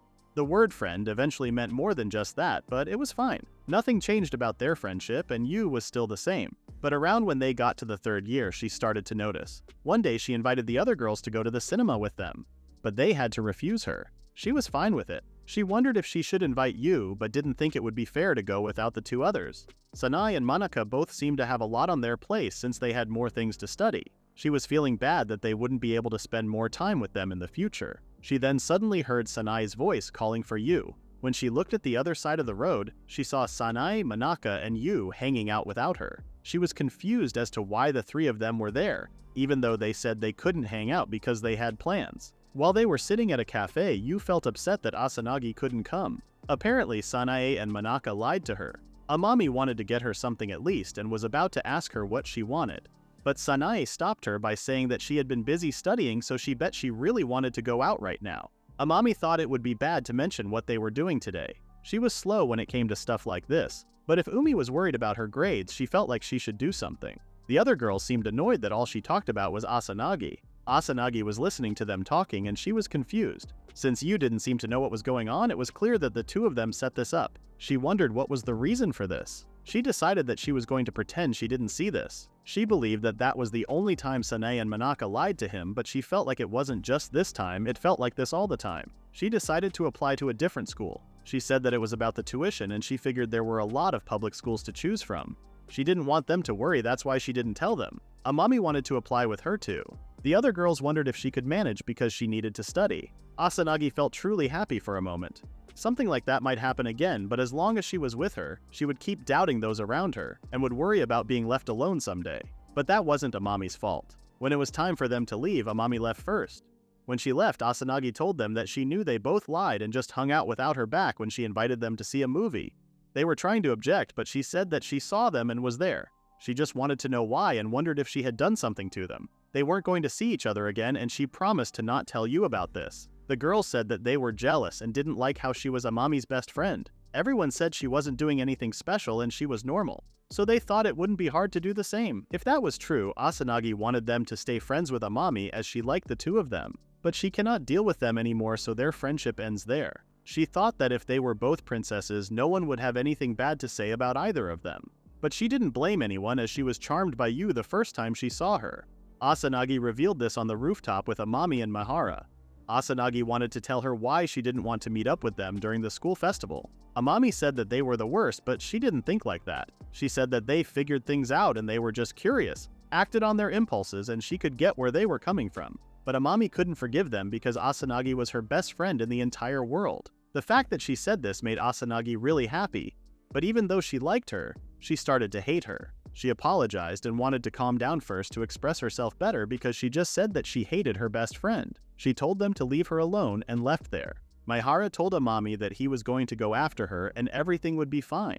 When she asked how, Maehara said that Asanagi was similar to him. Maehara found Asanagi sitting alone in the class. She said it again that she wanted to be alone, but if she really wanted that, Maehara figured that she would make herself harder to find. She was feeling guilty for saying all those things to Amami and thought she was the worst, but Maehara denied it, saying that she kept everything bottled up so Amami wouldn't doubt her friends. She said that she was the one who said Yu was cute, cheerful, and well-liked by everyone, but she was the one who felt offended when she was compared to her. It was almost like her brain was saying to go back to being a loner. She also didn't want to talk about Maehara to Amami because she didn't want Amami to take him away from her. Maehara handed her a tissue and said that she did great and was amazing to comfort her. She agreed, saying that she did her best and wanted him to praise her more. Meanwhile, Amami was on the roof thinking about what Asanagi just said to her. While Maehara was trying to calm Asanagi down, he asked her what she would like to do on Friday. Then he regretted that she was not in a good mood, so he asked himself how he could put it like she would be able to enjoy it this week. He asked if they should have given each other some space. He thought that Asanagi and Amami needed to patch things up, so he told Asanagi that if they needed time, then she should have focused on that for now. He said they should have given each other space, not to stop being friends. He said so he hoped they could still text like normal. Asanagi stopped Maehara while talking because he was speaking so fast. He apologized and told her that he was freaking out there for a second. She said she was also worrying about a bunch of stuff. She said she should have realized he would be affected too. However, first she wanted to hear how he would truly feel when they didn't hang out anymore, and asked him if he was lonely. He said of course he was going to be, and it was obvious. He added that he wanted them to stay like that forever, but he also wanted her two to get along again. Asanagi told him he was really selfish, and he said he was well aware of that. She thanked him for being honest with her. Amami sent a message to Asanagi and it was written that she was done with the committee and was going to the rooftop, and Asanagi said she would meet her there. Maehara and Asanagi were waiting for Amami to talk. Asanagi said she really wanted to keep getting along with Amami, so she had to take the initiative. She apologized to Maehara for being even more selfish than him. Then Amami came. Asanagi apologized to Amami for keeping secrets from her and for the lies she had told her before. Amami said she couldn't be so dumb. She said Asanagi had been keeping secrets from her, but even though Amami had been right there, she didn't realize how she was suffering at all, so Amami apologized to Asanagi also. Amami said she didn't want to be best friends in name, instead she wanted them to be real friends. She said she wanted to learn even more about her and she wanted to be more reliable too. She said she would be more honest with her from now on. And Asanagi said she was not going to hang out with Maehara like she had been doing. She said they were thinking of giving each other some space. She said she kept turning her down when she wanted to hang out after school, and she was using Maehara as an excuse. So she was just using both Amami and Maehara. Amami asked if Maehara was okay with that, and he said he would respect Asanagi's decision. Asanagi said, of course, all assuming she would forgive Asanagi for doing all of those horrible things just because she was feeling insecure. Amami told Maehara and Asagani that both were so dumb that they didn't get anything at all. Amami wanted Asanagi to put herself in her shoes and asked if she was standing where she was. She really thought that counted as being honest with her. Amami said if Asanagi and Maehara really wanted to be friends with her, they should have listened to her. Amami brought their hands together and told them to hold hands as they explored the festival. Asanagi couldn't believe she would stoop that low.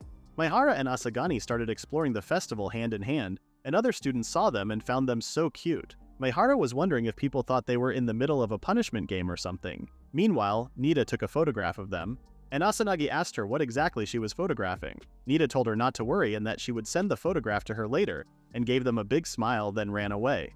Asanagi said she was so going to flick her forehead later. Meanwhile, Maehara thought Asanagi at the very least looked like herself again. It had been a while.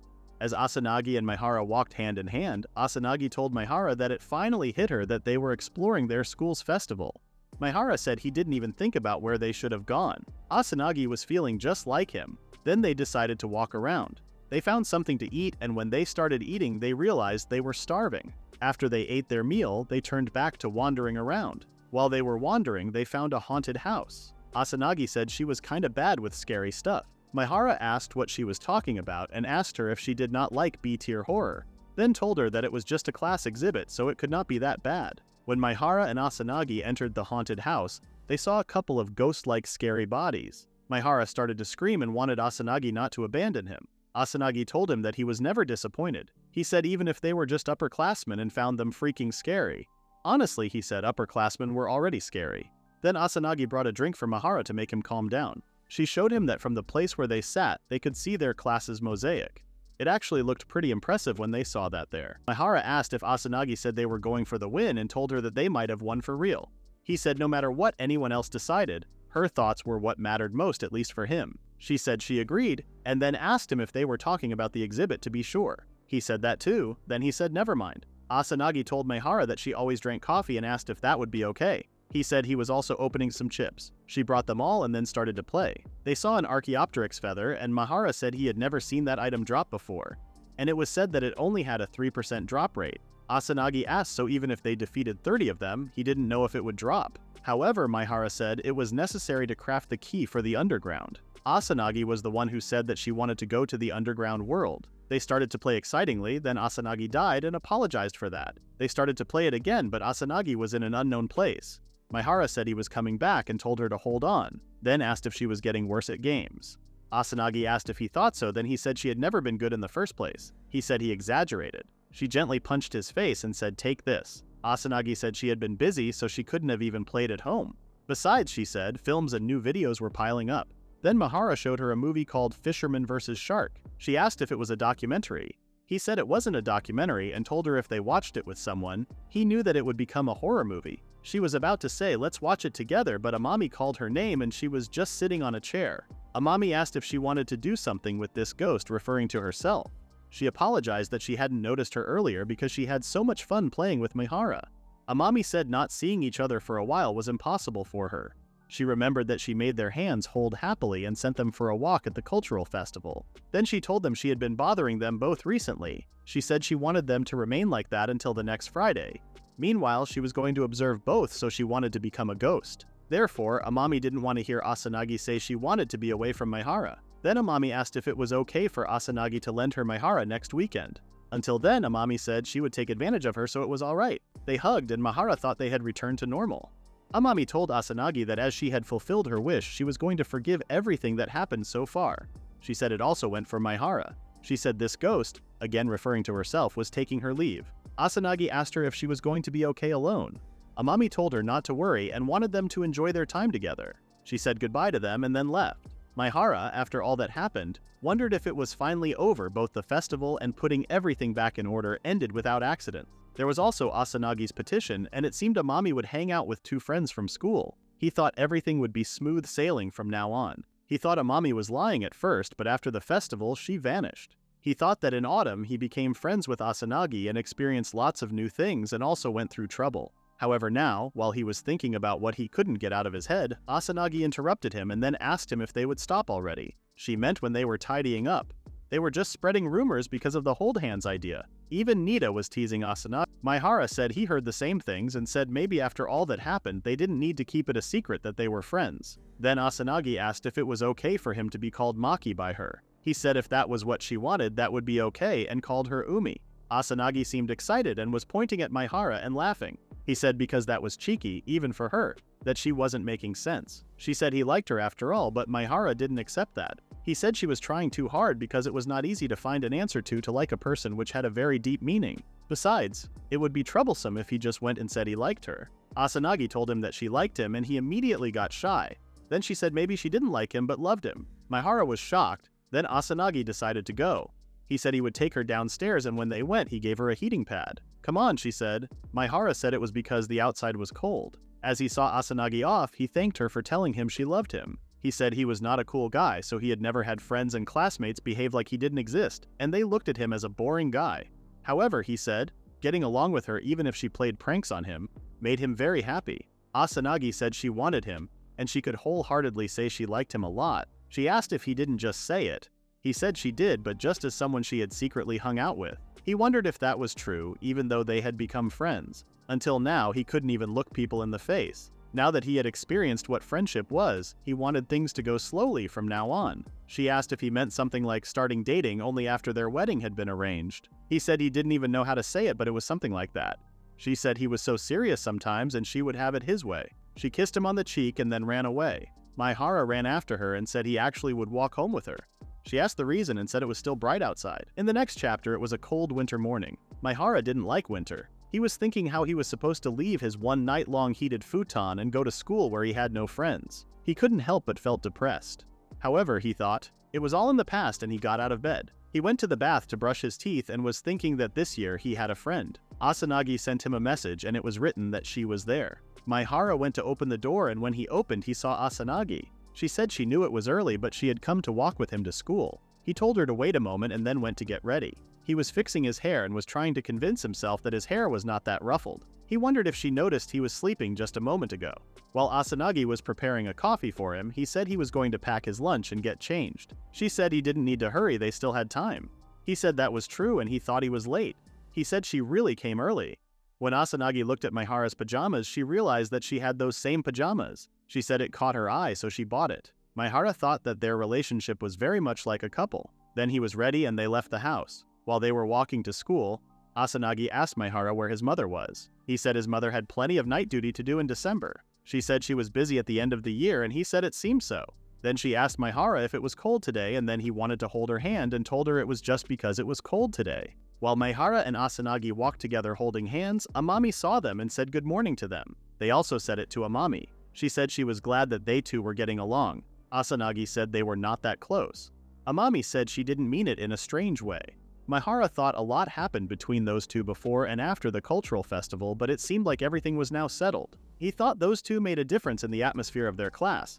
Amami was hugging Asanagi, showing her Maehara and asking if she was looking cute. Maehara said she was cute. Maehara and Asanagi were bickering sweetly. They went to class and Nita was pointing at Maehara and asking if he was their blessed class representative.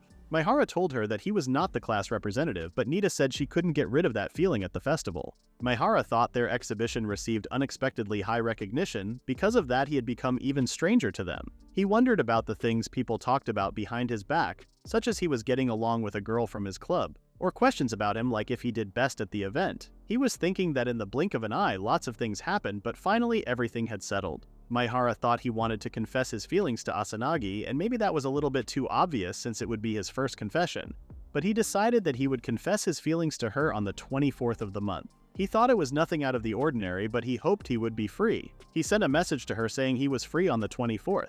Asanagi insulted him by saying pervert. Maehara was shocked and asked her why she was calling him that. He said he was just thinking about hanging around. She asked if it was going to be in his house. He said if she wanted, they could bake a cake. She asked if he could bake cakes and apologized that she already had an appointment. Asanagi, Amami, and Nita were talking about a party that reserved the town hall in their school hosting.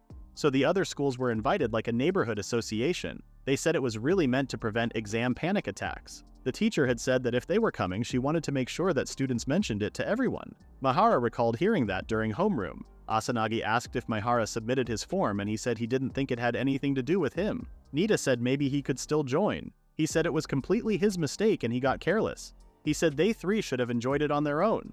Maehara was thinking that it was not like it had to be that day in particular.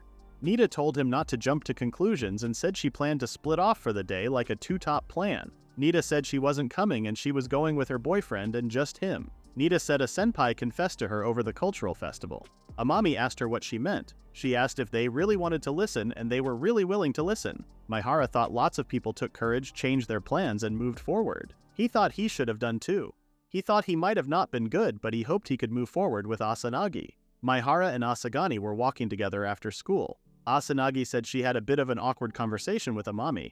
Maehara asked her what she meant. She said one of the schools that were joining was Tachibana Girls' School. She didn't think that would happen when she applied, but they kept insisting not to cancel when she wanted. Maehara thought it would be awkward if two Tachibana girls went to the party together. However, Asanagi already paid the fee, so she was planning on eating all the food and leaving. She said she wanted to eat his cake. He said then he could make her one anytime. Maehara was thinking about the day Asanagi kissed his cheek. He thought ever since that day, he ended up seeing Asanagi's lips whenever he got careless. At the same time, Maehara was thinking that Asanagi started to stare at his lips.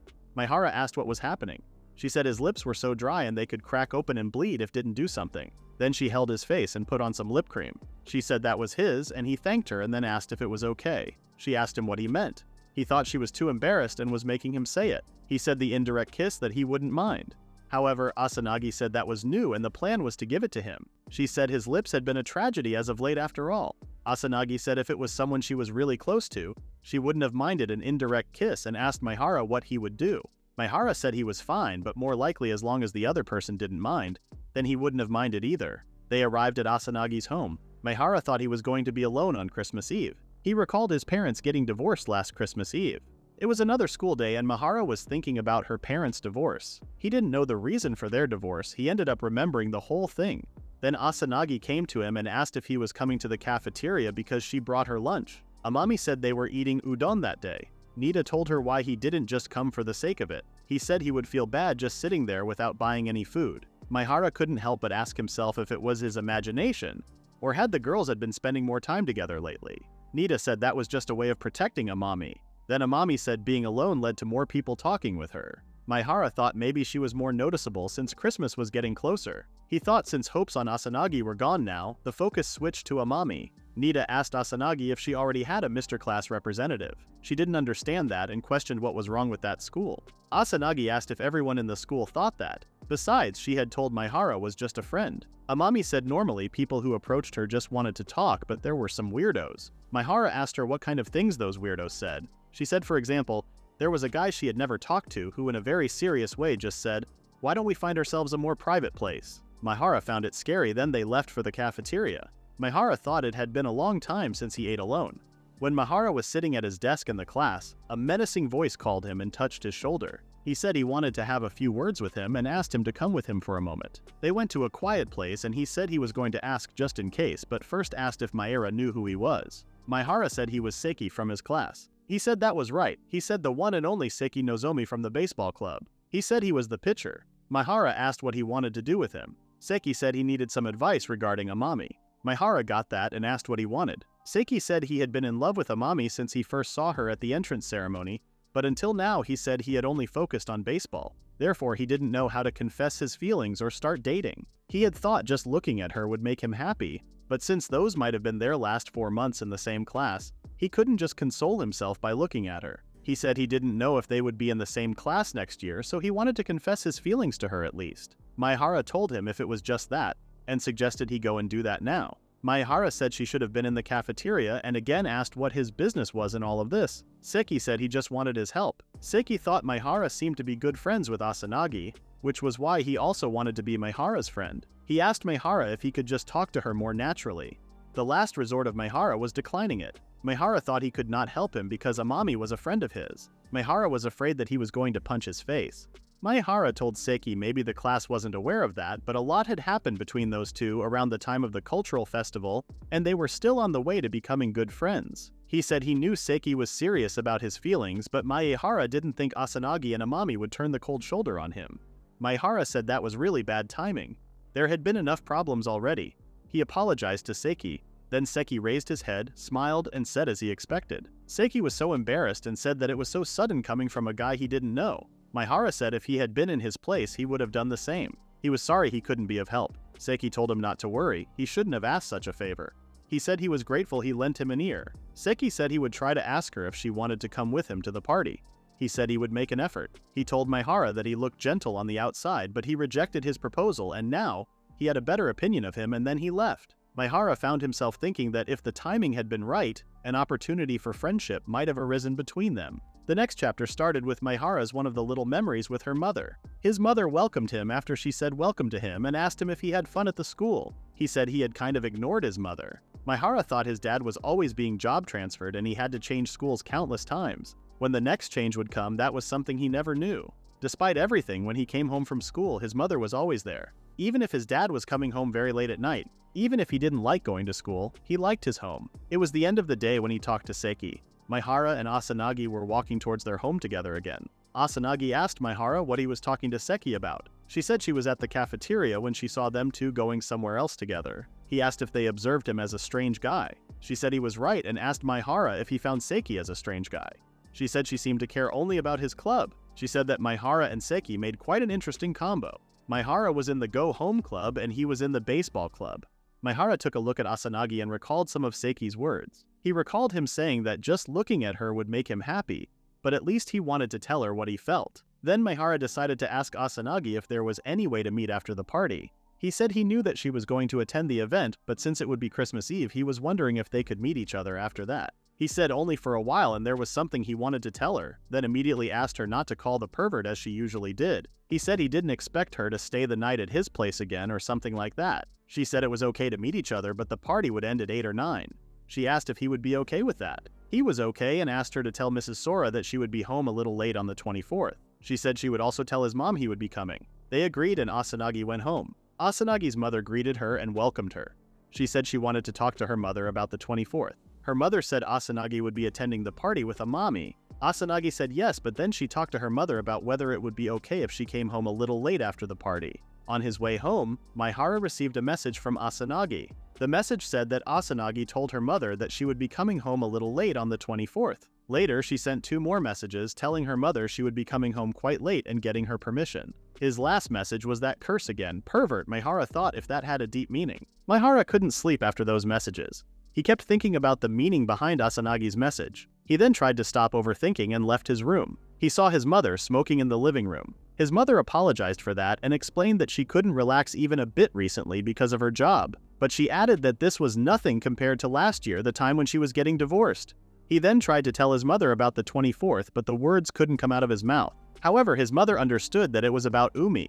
He confirmed that Umi was going to be in their house and stated that they were going to play until late. She told him to not worry and that she would phone Asanagi later to tell her that it was fine. He wondered when she exchanged phone numbers with her. However, his mother still didn't know how he managed to become friends with such a cute girl. She asked if she was going to spend the night there like the previous time, but Maehara immediately said no. But it was Christmas Eve, so it was like a date between them. Maehara tried to calm himself down and explain that it wouldn't be a date because they were just two friends hanging out the day before Christmas. Also, our Sunshine Yu invites herself to their day. Maehara was puzzled when Yu came and asked if they were going to meet at his house on the 24th. Last night, Asanagi told Yu that she would not be able to walk her home after the party as she had something to do. Yu got curious and asked if this had something to do with Maki. She didn't even need to get an answer from her because her face showed it all. Asanagi tried to say that they weren't dating yet, but they were meeting on Christmas Eve, so Yu wasn't convinced. Asanagi panicked and accidentally told her that this was a normal event and even she could come if she wanted. With that, their game date on the 24th involved Yu too. Maehara didn't know what to feel about that. He was feeling nervous about this, so he thought maybe she also felt like that and couldn't handle the pressure. And if that was the case, they shouldn't rush things. However, Maehara felt disappointed. Asanagi suddenly apologized to him like she felt his disappointment. He told her not to worry, and since he had never been to a Christmas party with his friends before, he was looking forward. Besides, since they were still meeting each other, he was still happy. Asanagi got shy, so she couldn't say anything back. Yu told them that Nina would come if she broke up with her boyfriend, which she did not intend to do. While they were laughing at Yu's silliness, Maehara noticed that the other students were practicing baseball. Someone tapped his shoulder and stated that he forgot to tell him something about Asanagi. He said that she had been in everyone's mouths recently and some guys were even asking him to introduce her to them. But as she wasn't an acquaintance of his, he refused. What he wanted to tell him was that since he hadn't confessed to her yet, he shouldn't let his guard down and go for it. Maehara stood there not saying anything. Yu came and asked what was going on. The friend of his panicked. She was curious as they were not usually seen together. She wished them good luck on their baseball practice and left them. Seiki's face was more red than a tomato. While sitting in the class, Maehara was thinking about what Seiki said. He knew that rushing things up was a bad idea, but Umi and he were already very close friends. Regardless, there was no way he could confess to her the day he planned to. And he was the one who said they should take things slowly, so he was in a dilemma. He then realized that they had only gone out once, and next time he didn't want to keep it a secret from their classmates, so he started texting. He then paused and thought about how desperate he was in this situation. Suddenly, Asanagi came and told him to listen. She showed him a film that had been released and offered to watch it together next Friday. She was about to say something else too, but Maehara asked her if she wanted to go out next Saturday.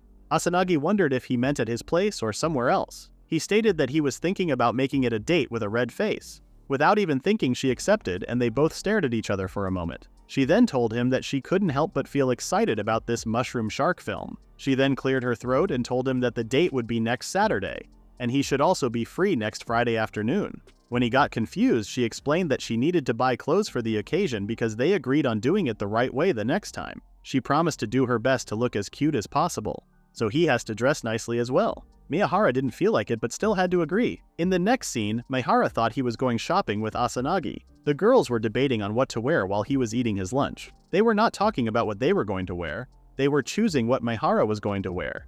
They were choosing his outfit according to his budget.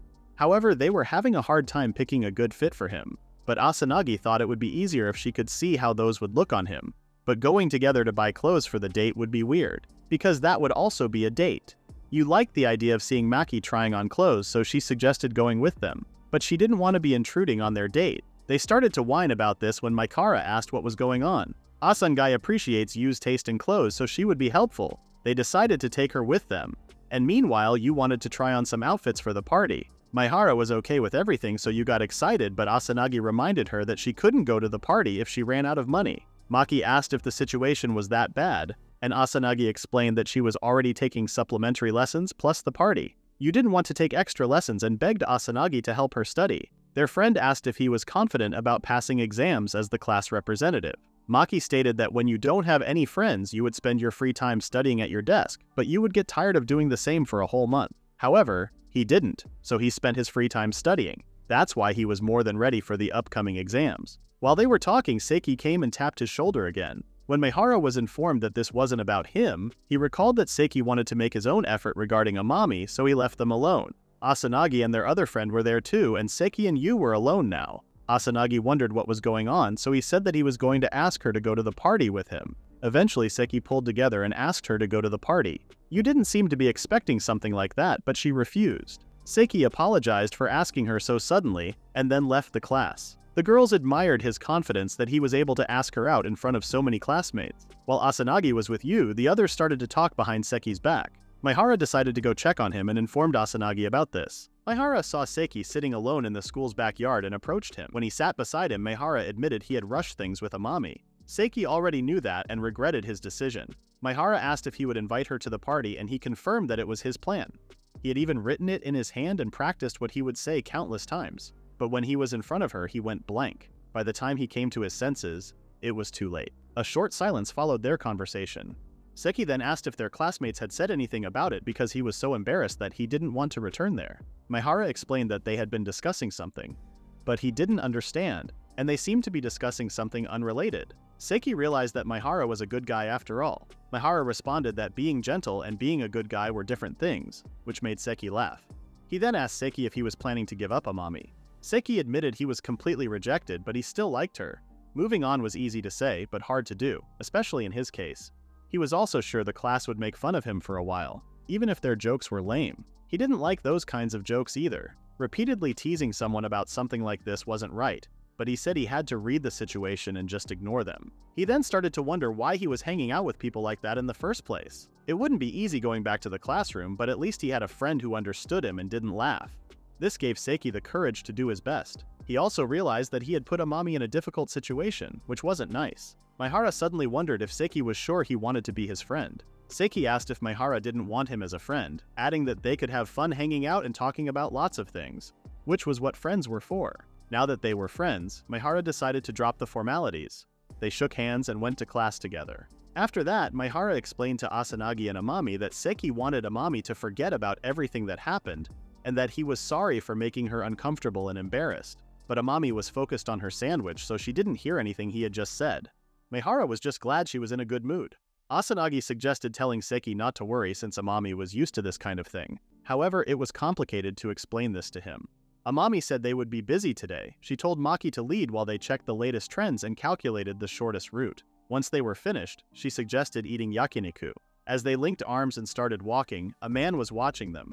The woman next to him asked if something was wrong and called him Mr. Maehara. He was watching a young man who looked like his son, but he said nothing to the woman. They planned to go to a second-hand clothing store first, so Maehara told the girls not to get lost there. It had been 2 months since they last visited. At that time, Umi and Maki went to a burger restaurant, had a good time at the game center, and recalled something that embarrassed him. He couldn't even describe in words what had happened back then. While he was thinking about how the whole situation had surpassed him at that time, Amami's feet slipped, and she was about to fall, but Maki held her arm. Amami noticed that Maki's hands were so big and started looking at them. She thought this was what a man's hands would be like. She thought they were only chapped, but Nozomu Seki's hands were even worse than this. While she was asking if he was using hand cream, Asanagi appeared right in the middle of them. She told them that it was about time they left, so they panicked, and Amami apologized for not noticing. Maki apologized too because it was a bit inconsiderate of him. Asanagi said she wasn't mad or anything and would have done the same thing. She then held his hands. Maki made a weird face that made her ask what was going on. She acted like it was him who held her hand and said it was fine.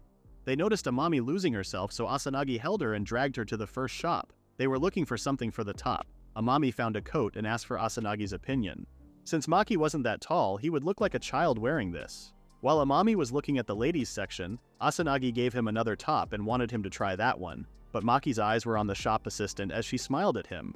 Amami grabbed Asanagi and told her that short outerwear would be better. An oversized one would be good too since it could make him look taller, and she said a white knit sweater underneath would suit him because he was more an A-line than an I-line. Their knowledge was so great that this conversation kept going. He noted the main things and tried to leave as soon as possible. When they finally bought the outerwear, they started looking for something to wear underneath. Maki felt like he was a doll they were customizing. When he tried on a shirt that wasn't black, the girls liked it. Since Maki also liked how warm it was, they bought that one too, and continued to look for pants and shoes. Maki was exhausted from all the dragging and visiting shops. He also used his brain a lot to buy clothes, even though he was only like a mannequin in there. But the girls were surprisingly energetic. While they looked for some accessories, Maki excused himself to go to the bathroom. He ended up buying something for every part of his body and wouldn't be embarrassed to wear these since he would be with Asanagi.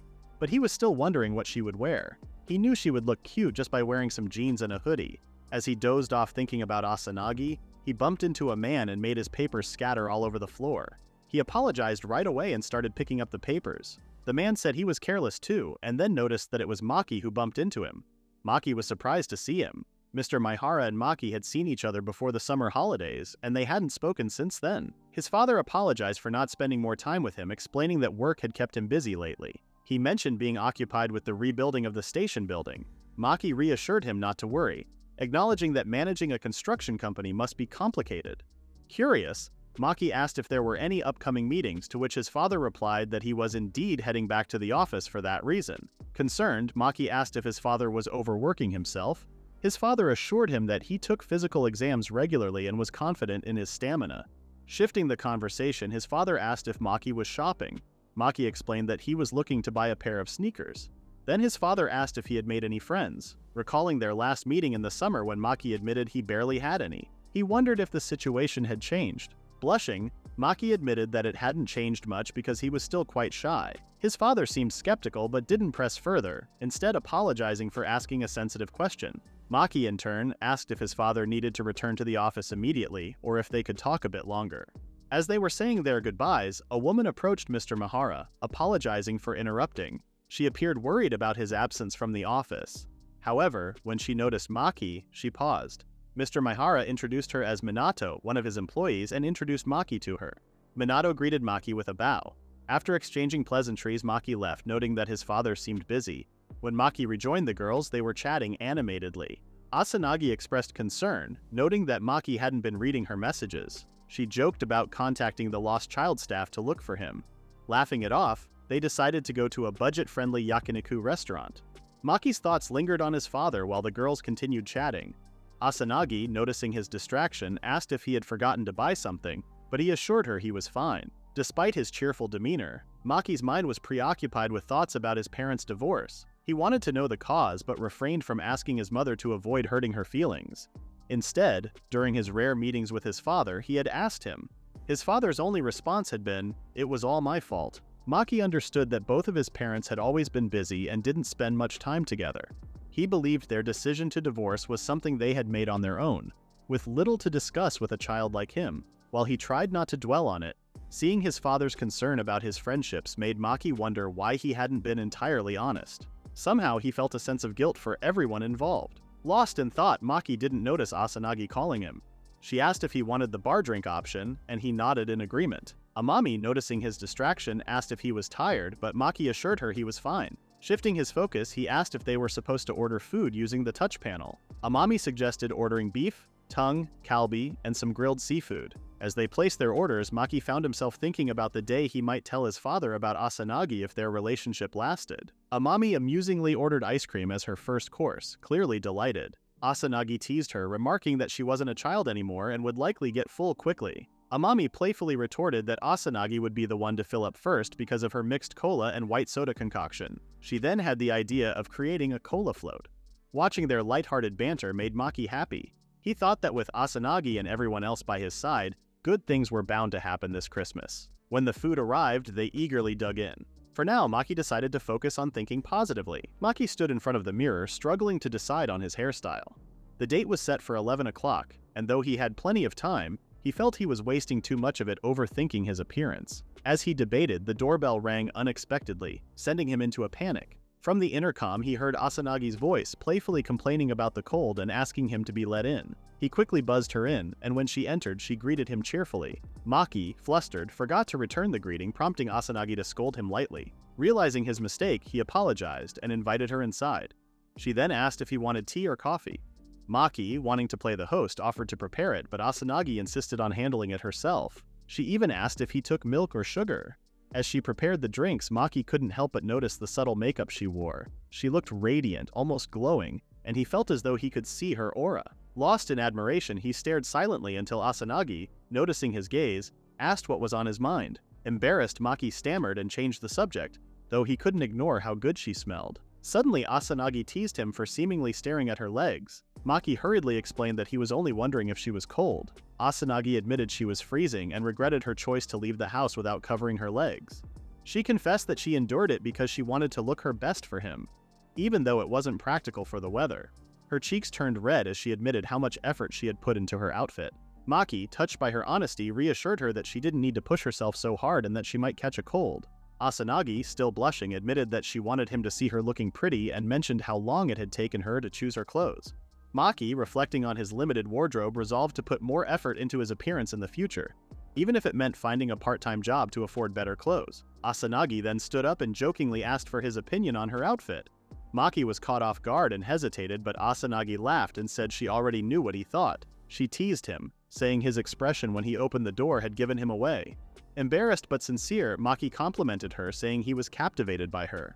Asanagi, flustered yet happy, smiled warmly. They left the house together and Asanagi asked if Maki had forgotten anything. He assured her he had everything he needed. As they stepped into the cold, Asanagi put on tights she had brought along, relieved she had prepared for the weather. Maki agreed, glad she didn't have to endure the chill. The wind picked up, causing Asanagi to struggle with her skirt. She asked Maki to shield her from prying eyes and he agreed, though his gaze occasionally drifted. Asanagi noticed and accused him of being the one peeking the most. Maki stammered out an apology, but Asanagi scolded him playfully, calling him a pervert. Despite the teasing, their lighthearted exchange brought them closer. She pointed at him and teased him, saying he looked at her that way even when they were playing. Maki, flustered, accidentally admitted that he did and quickly apologized. Asanagi wasn't upset, instead she laughed, saying that with such a short skirt it was natural for her defense to have gaps. She found the way she phrased it amusing and chuckled to herself. When they arrived at the cinema, Maki realized he had never watched a romantic movie on the big screen before. Asanagi joined him in line and mentioned that the film had become quite popular online, so she wanted to check it out. While Maki generally liked romantic movies, this one seemed like the emotional kind that might make you cry, leaving him a bit nervous. As Asanagi searched for their seats, Maki noticed that the theater was packed with couples. When she finally found their spot, he realized the seats looked different. Leaning closer, Asanagi whispered that they were couple seats. Maki's first reaction was to ask if those seats were more expensive. Asanagi brushed off his concern, sat down and explained that she'd always been curious if they were as comfortable as people said. Besides, she added with a smile, it's a date, so it's fine. Maki, still caught off guard, replied, I see your point, but we're just friends. Asanagi looked astonished. She quickly panicked and said, well, we've already paid for them, so just sit down already. When Maki sat, he immediately noticed how soft and spacious the seats were. Before he could fully appreciate the comfort, he realized that Asanagi was sitting unusually close to him. Puzzled, he asked why. Asanagi explained that, these are a couple of seats, so it's normal. She then lowered her voice and asked, what if someone from our class sees us? Maki had been wondering the same thing. He concluded that there would be no way to explain their situation. It would be impossible to make excuses when they were alone, watching a romantic movie, and sitting in a couple of seats. He was wearing the clothes she had picked for him, and she was all dressed up. It was undeniably what people would call a date. As the movie began, Maki felt grateful they could spend time together, laughing and having fun. However, as the film progressed, Maki found it surprisingly dull. The plot revolves around a boy diagnosed with a terminal illness reconnecting with his ex. While the premise seemed promising, the execution was uninspiring. The pacing was so slow that Maki struggled to stay interested. He figured it might have been tolerable as a casual watch at home, but in the theater, it felt interminable. A quick glance at his phone told him that only an hour had passed. Peeking at Asanagi, he wondered if she was enjoying it. She seemed focused on the screen, completely absorbed. Meanwhile, the movie showed the main characters kissing, which was awkward enough for Maki. To make things worse, the couple in front of them began kissing too. Although the film had no age restriction, the scenes were surprisingly long and intense. Just as Maki was trying to distract himself, Asanagi leaned closer and rested her head on his shoulder. Her soft warmth pressed against his arm, leaving him frozen in place. His mind raced, trying to figure out what to do. This was a public place, so Maki thought they shouldn't be doing things like that, but she was brave, and he considered making a move or reacting in some way. When he turned to her to suggest they should do such things in a different place, he realized she was completely asleep. After the movie, Asanagi defended herself, saying the film was incredibly boring and that she had woken up early that day. They both regretted not watching the movie they had actually wanted to see. She apologized for the mistake. Maki didn't mind too much though, since he had enjoyed seeing her peaceful face while she slept. He didn't say anything to avoid making her feel embarrassed. Asanagi then offered to pick the place for lunch, since she had done some research and found a good spot for a date. However, the queue in front of the restaurant was so long that Asanagi had to apologize once again.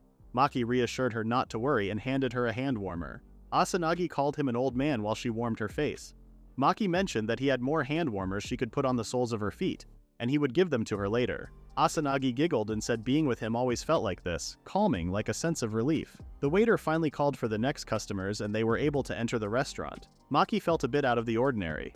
He recalled a time when he used to make fun of these types of plans and thought waiting in a long queue to eat lunch was a waste of time. Seeing the uneasy look on Asanagi's face, he quickly clarified that he didn't think that way anymore. As he stood in line, he realized it wasn't a waste of time at all. He saw that other people were enjoying themselves too. He admitted that he might be an old man, and although he wasn't sure he was the best date partner, he would love to visit many different places with her from now on and learn more each time. He felt embarrassed and wasn't sure what he was saying, which made Asanagi laugh because she thought it was cute.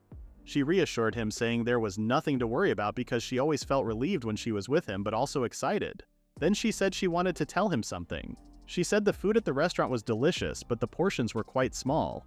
Maki agreed, and she added that they could still eat a whole burger after lunch. After the meal, they went to a karaoke place, and it was Maki's first time there. He quickly understood how it worked, and Asanagi told him to pick a song while she sang hers. Maki was amazed by Asanagi's singing and thought she sounded like an idol.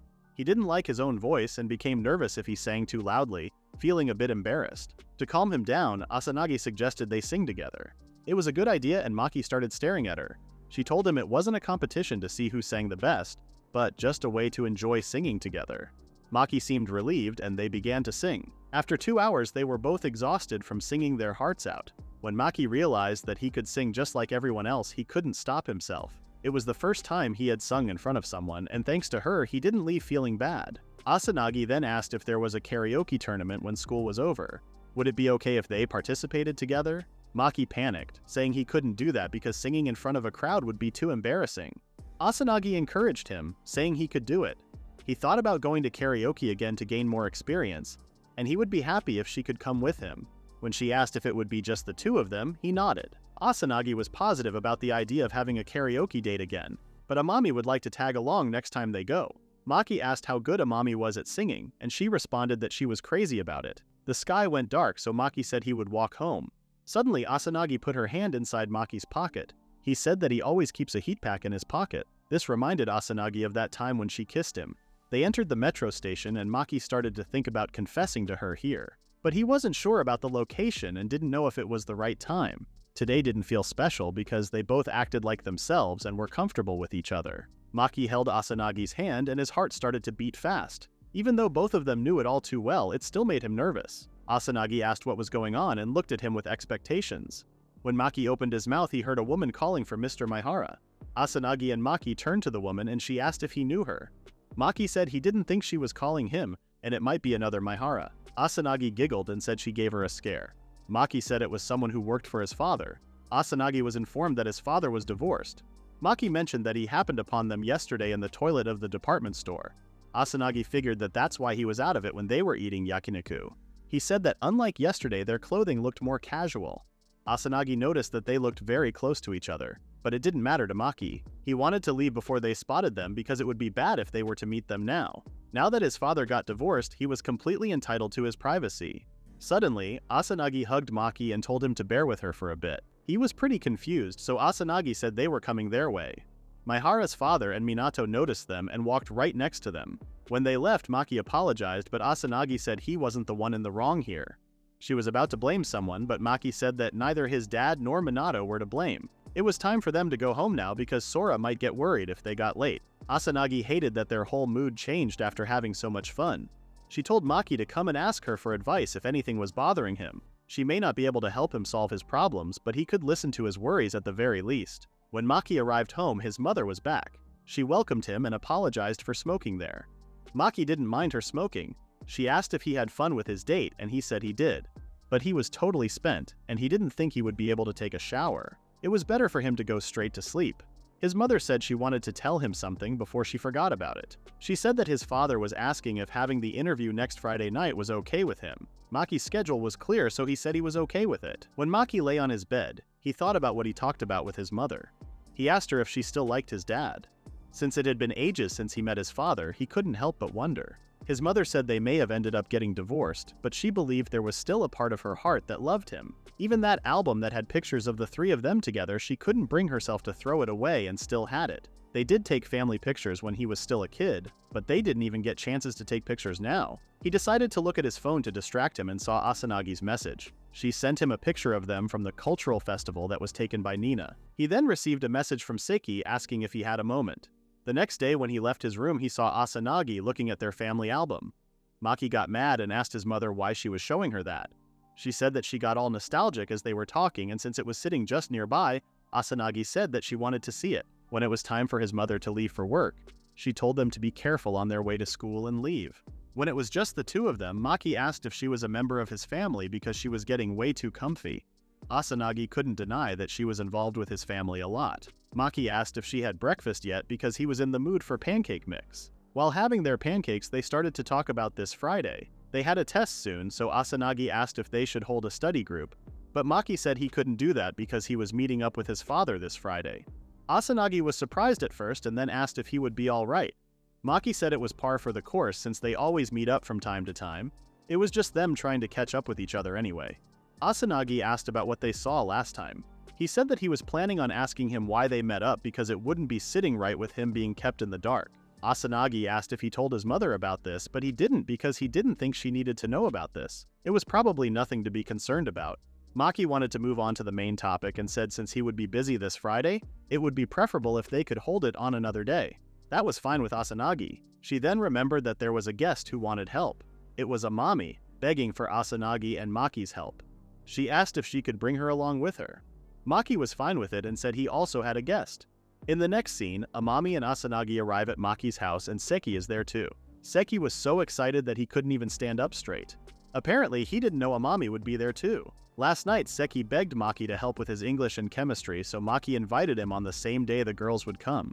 He told Seki that he could call the whole thing off if he couldn't handle it, so Seki immediately stood up and went inside. Asanagi told Seki and Amami that if they wanted help with English and classic literature, they should ask Maki, and if they needed help with math or chemistry, they should ask her. Amami and Seki were ready to study with them, but Seki was flinching with one move from Amami. They started studying and Amami asked if she got the question right. Asanagi said she did and asked if she remembered the formula for finding this angle. They studied like that until Seki asked if they were done preparing for the test. Amami responded before Asanagi and Maki and said it was a walk in the park for those two. He then asked what Asanagi's placement in the class was. She said that she could make it as far as the single digits when she was in her best form, but for now, she was aiming to stay in the first 10. That was impressive, so he asked Maki the same question. He said that he was right behind her, exactly 2 places behind. Seki then figured that they would be put into different classes next year. Amami was shocked, so he explained that it was because the grades she would get this year would dictate which class she would be put into. Maki knew that. He had never cared much about class changes, but he might need to change his attitude next year. Amami didn't want to get separated from Asanagi, so she decided not to give up on studying and do her best. She said that she would learn this whole classic literature textbook by heart, and asked Maki to give her problems to solve. The more Seki knew Amami, the more he realized how weird she was. While Amami was telling Maki to tell her which verbs in this text were, Asanagi was looking at them. Maki noticed their closeness, so he put his hand on Asanagi's to comfort her. They moved on to the next questions and Amami seemed very into them. Seki was about to ask Asanagi something, but she was busy hugging Maki. Maki felt overwhelmed and decided that it was time to take a break. He served his muffins to them, but Seki couldn't eat them as he was on a diet. Amami was so happy that she could have them all for herself. Asanagi noticed something stuck on Maki's cheeks, but he couldn't find it, so she got it for him. Even though it was a simple moment, Seki and Amami were both amazed by them. Seki asked if they could do this sort of thing when it was just the two of them. Amami said she was so jealous, and seeing the two of them like that made her want to get a boyfriend. Seki's eyes were on her. Asanagi supported her decision and said she sounded like she could get on with pretty much anyone. But Amami said there was no guy she wanted to date in particular at the moment. She was so envious of her having Maki.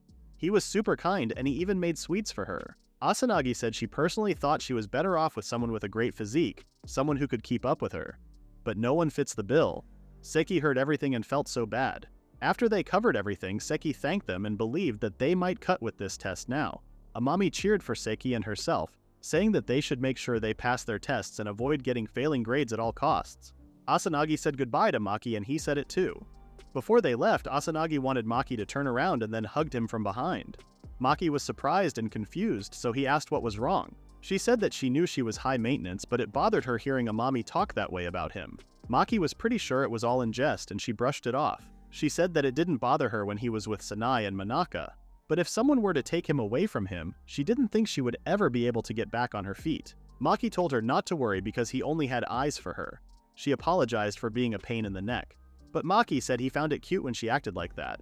Maki said she always found him cute herself so he could do the same, but she didn't want him to do that. Maki was confused because she was very cute. They were going to continue their cute discussion if Seiki and Amami wouldn't watch them like that. They both got so embarrassed, so Asanagi left there. In the next scene, it was the test day, and it was finally over. Asanagi turned to Amami and reminded her that they still had one more day to go. But Amami said she was at least done today with her bad subjects. Poor girl just wanted to go to a party. Asanagi wanted to cheer her up and suggested going for a wrap-up party. She knew it was Friday, but she wanted to hit the beach. But Asanagi said they have their plans decided for today. They asked Nina if she was coming, but Nina said it was a bit inconvenient for her. They didn't insist or even ask why she wouldn't make it because they pretty much knew what was going on. Meanwhile, Mr. Maehara and Maki were at their meeting. His father asked if he had his finals today and he said that he had only done half of his subjects. His father thought about this last week too, but he realized that Maki had grown up a lot. He said that he did grow in size. This was a relief because he was way too skinny back when they met in the summer. He asked how he had done in his tests, and Maki responded that besides math, he thought he had done pretty well in all his other subjects. Even the guesses he made about what he wasn't sure about turned out to be correct. His father said he was a responsible boy. Maki was ready to ask the question that he had been thinking about. He asked his father if he still liked his mother. After a moment of silence, his father asked what brought this on. Maki responded that he was just curious. He said that he didn't have those feelings for her anymore. He did respect her as a person, but if he asked him if he wanted to live together with her again, then that would be a different story. Maki asked if he was fine spending time with him like this. He said that he was his son and asked if this would go further than the two of them, because they argued about who should take care of him right till the end. Maki asked if he didn't like his mom anymore because he was with Minato right now. Mr. Maehara figured that he did see him with her last time, and Maki was surprised that he realized they were there. Mr. Maehara asked if the girl who was with him was a friend of his. Maki responded that they had been very close for a while, but then told him that this wasn't about him. He asked what his relationship with Minato was because he looked on very good terms with her last time. His father asked if he suspected that he was cheating on his mother. He told him that he had started meeting up frequently with her only after he got divorced, besides the times they would meet at work. He recalled the day Minato asked him if it was true that he got divorced.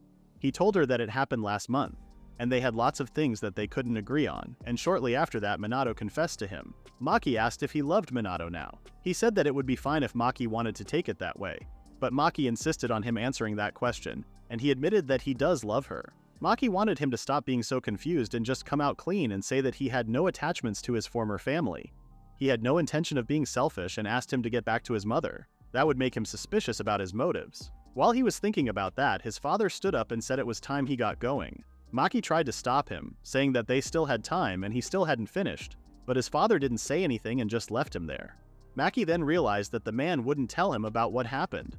Just as he was going to leave there too, he heard a girl saying she could not believe him. He recognized her voice, so he turned and looked at her. It was Nina talking with someone on the phone. Maki asked if everything was okay because she sounded extremely angry. She explained that she was supposed to meet up with his boyfriend. Then he told her that he could go ahead and eat since he would be late. She did as well because he told her that he would treat her, and now he called her. And he had the nerve to tell her that he just got a new girlfriend so he wouldn't be able to come. And now she didn't have money on her to pay for what she ordered because she thought he was going to treat her. Maki asked how much she needed and she said around 2,000 yen. His father came and thanked her for always being nice to him. Maki asked if he was going to pay for her, and he said that he wouldn't mind because she was his friend. Nina tried to stop him and said she would figure something out, but Maki's father told her to relax and cover the bill. Maki stopped his father and said he would cover Nina's bill and he could just cover his. They asked Nina and she was fine with that. His father said he didn't have to be that stubborn. Maki explained that Nina was his friend, so it was natural that he would help her out. But Maki and his father were nothing more than strangers now, so he didn't have to look out for him anymore. He then walked away. For some reason, thinking about them being strangers brought it home for him. Nina said it was cold and suggested stopping by the convenience store. She wanted to treat him to coffee as a way to show her thanks. Maki asked if she had money to pay for that, and she said she would pay him back the day after tomorrow. When they sat inside the store, Nina said convenience stores were where she relaxed the most. That restaurant's vibes were way out of her comfort zone. This was Maki's first time eating in an eat-it, so he can't relax in them. He got the feeling that everyone was staring at him. Nina asked if he didn't eat out with his friends but then remembered that he didn't have any. She said that she wasn't one to talk because she always gets left out, so she knew how harsh being a loner could be. She noticed that he had got things strained up with his family. Maki asked how things between her parents were. She said that she could say pretty good. They do get into arguments and can't agree on something now and then, but they always end up making up with each other and they even go on dates. And in such times they completely forgot about her and her sister. It made Maki wonder if his parents had made up after an argument. He was sure he had never seen them do so. Nina said when you live with lots of people in the house, you can't help but have some pent-up frustrations. The fault might not lie with one of them, but things like money and work always play a role, so things keep imploding, after which they make up with each other, and on it goes. Maki asked if she was able to do well in those situations because she realized in that sort of environment. She said it was probably because of that and added that she could tell if someone was trying hard to suck it up for what it was worth. Maki then wondered what she thought about his father. She said that she merely met him to talk it out with him, so the interview went all for naught. Rather than holding back, it felt like he was hiding something from him. Nina asked if he wasn't the one on the verge of imploding. Maki was surprised and wanted to confirm that she was saying he was bottling his feelings up. It was how Nina felt. She told him that he wasn't alone now, so it was better for him to go talk with someone and have them listen to him vent. And she suggested Asanagi for that. When he was walking home, he wondered what he was supposed to talk about. He thought about lots of things, like the things he wanted to do, say, or even regret. He recalled his parents asking him whom he wanted to go with, and he said he was fine with whoever. Meanwhile, Asanagi was hoping that Maki was doing alright. In the next scene, Maki woke up sleep-deprived and grumpy because of the test he was taking that day.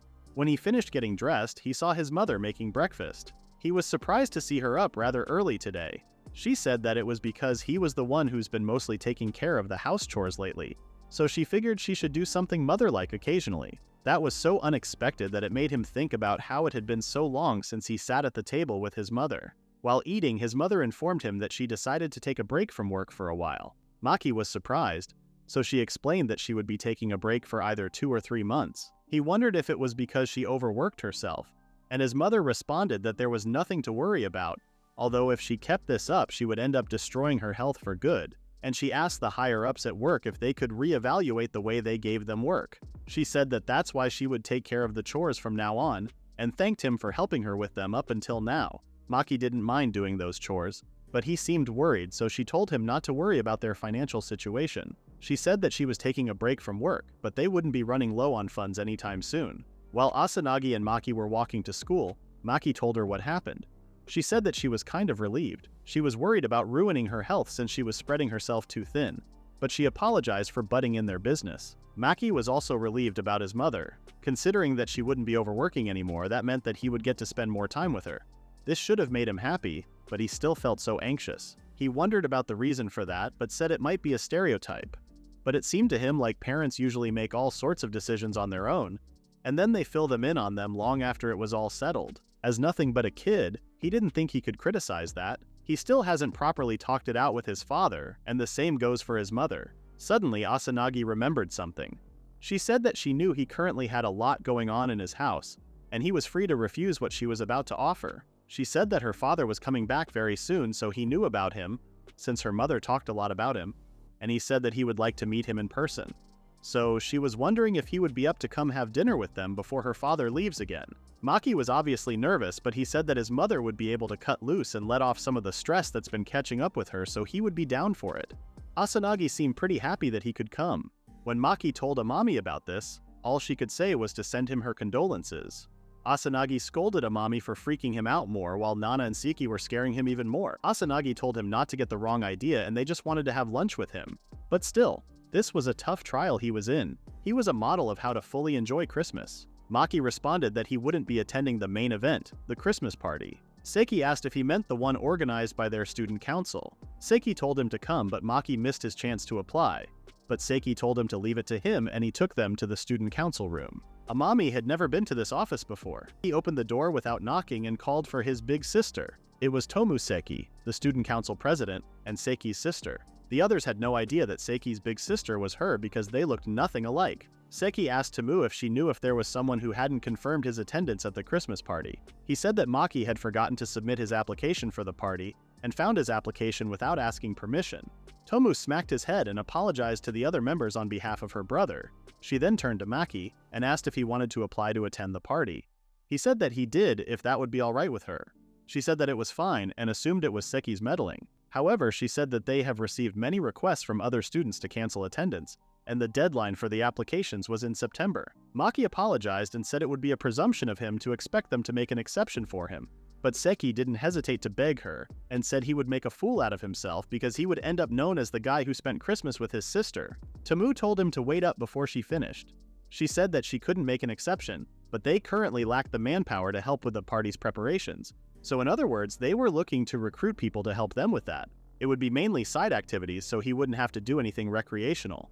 And it was totally fine if he just partook in the food or struck up a conversation with the others. Considering her brothers asking her for a favor, she asked if he would mind if she asked him to fill in a spot for that. When they left the office, Amami was glad Maki could attend the party too. She suggested having an after party at Maki's house once they were done with the main thing, and asked if Nina could come. Everyone was happy to join them. Tomu apologized to Maki for not being able to help him more, but Maki was already sorry for the short notice and promised to give his best. Tomu smiled at Maki and thanked him for being kind to his brother. She said that she had just finished making the printouts and asked if she could fill him in on the schedule of the Christmas party. Amami said they would also help with the preparations to not leave Maki alone.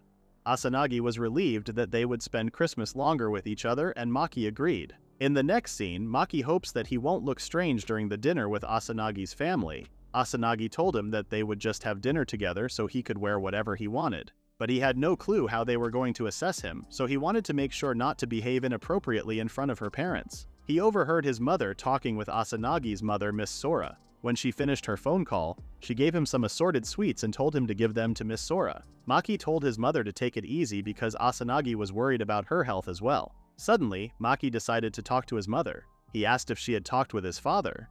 She said that they were keeping in touch for what it's worth. He said that the interview was dropped on such short notice that right after, she decided to take a break from work. So, he was wondering if something was up. He wanted to know if they had discussed something important. She then had to reveal that his father scolded her for overworking herself.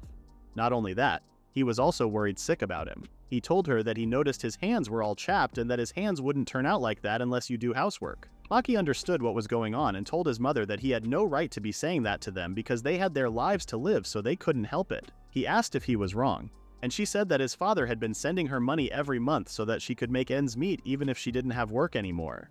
But she didn't use his father's money even once. She was just getting stubborn and telling herself that he could provide for him even if he didn't have his money. However, she realized that she shouldn't have bothered him with her stubbornness and apologized for that. She said that it was unlikely that they would go back to how they used to live with the three of them, but she promised she would always be there for him.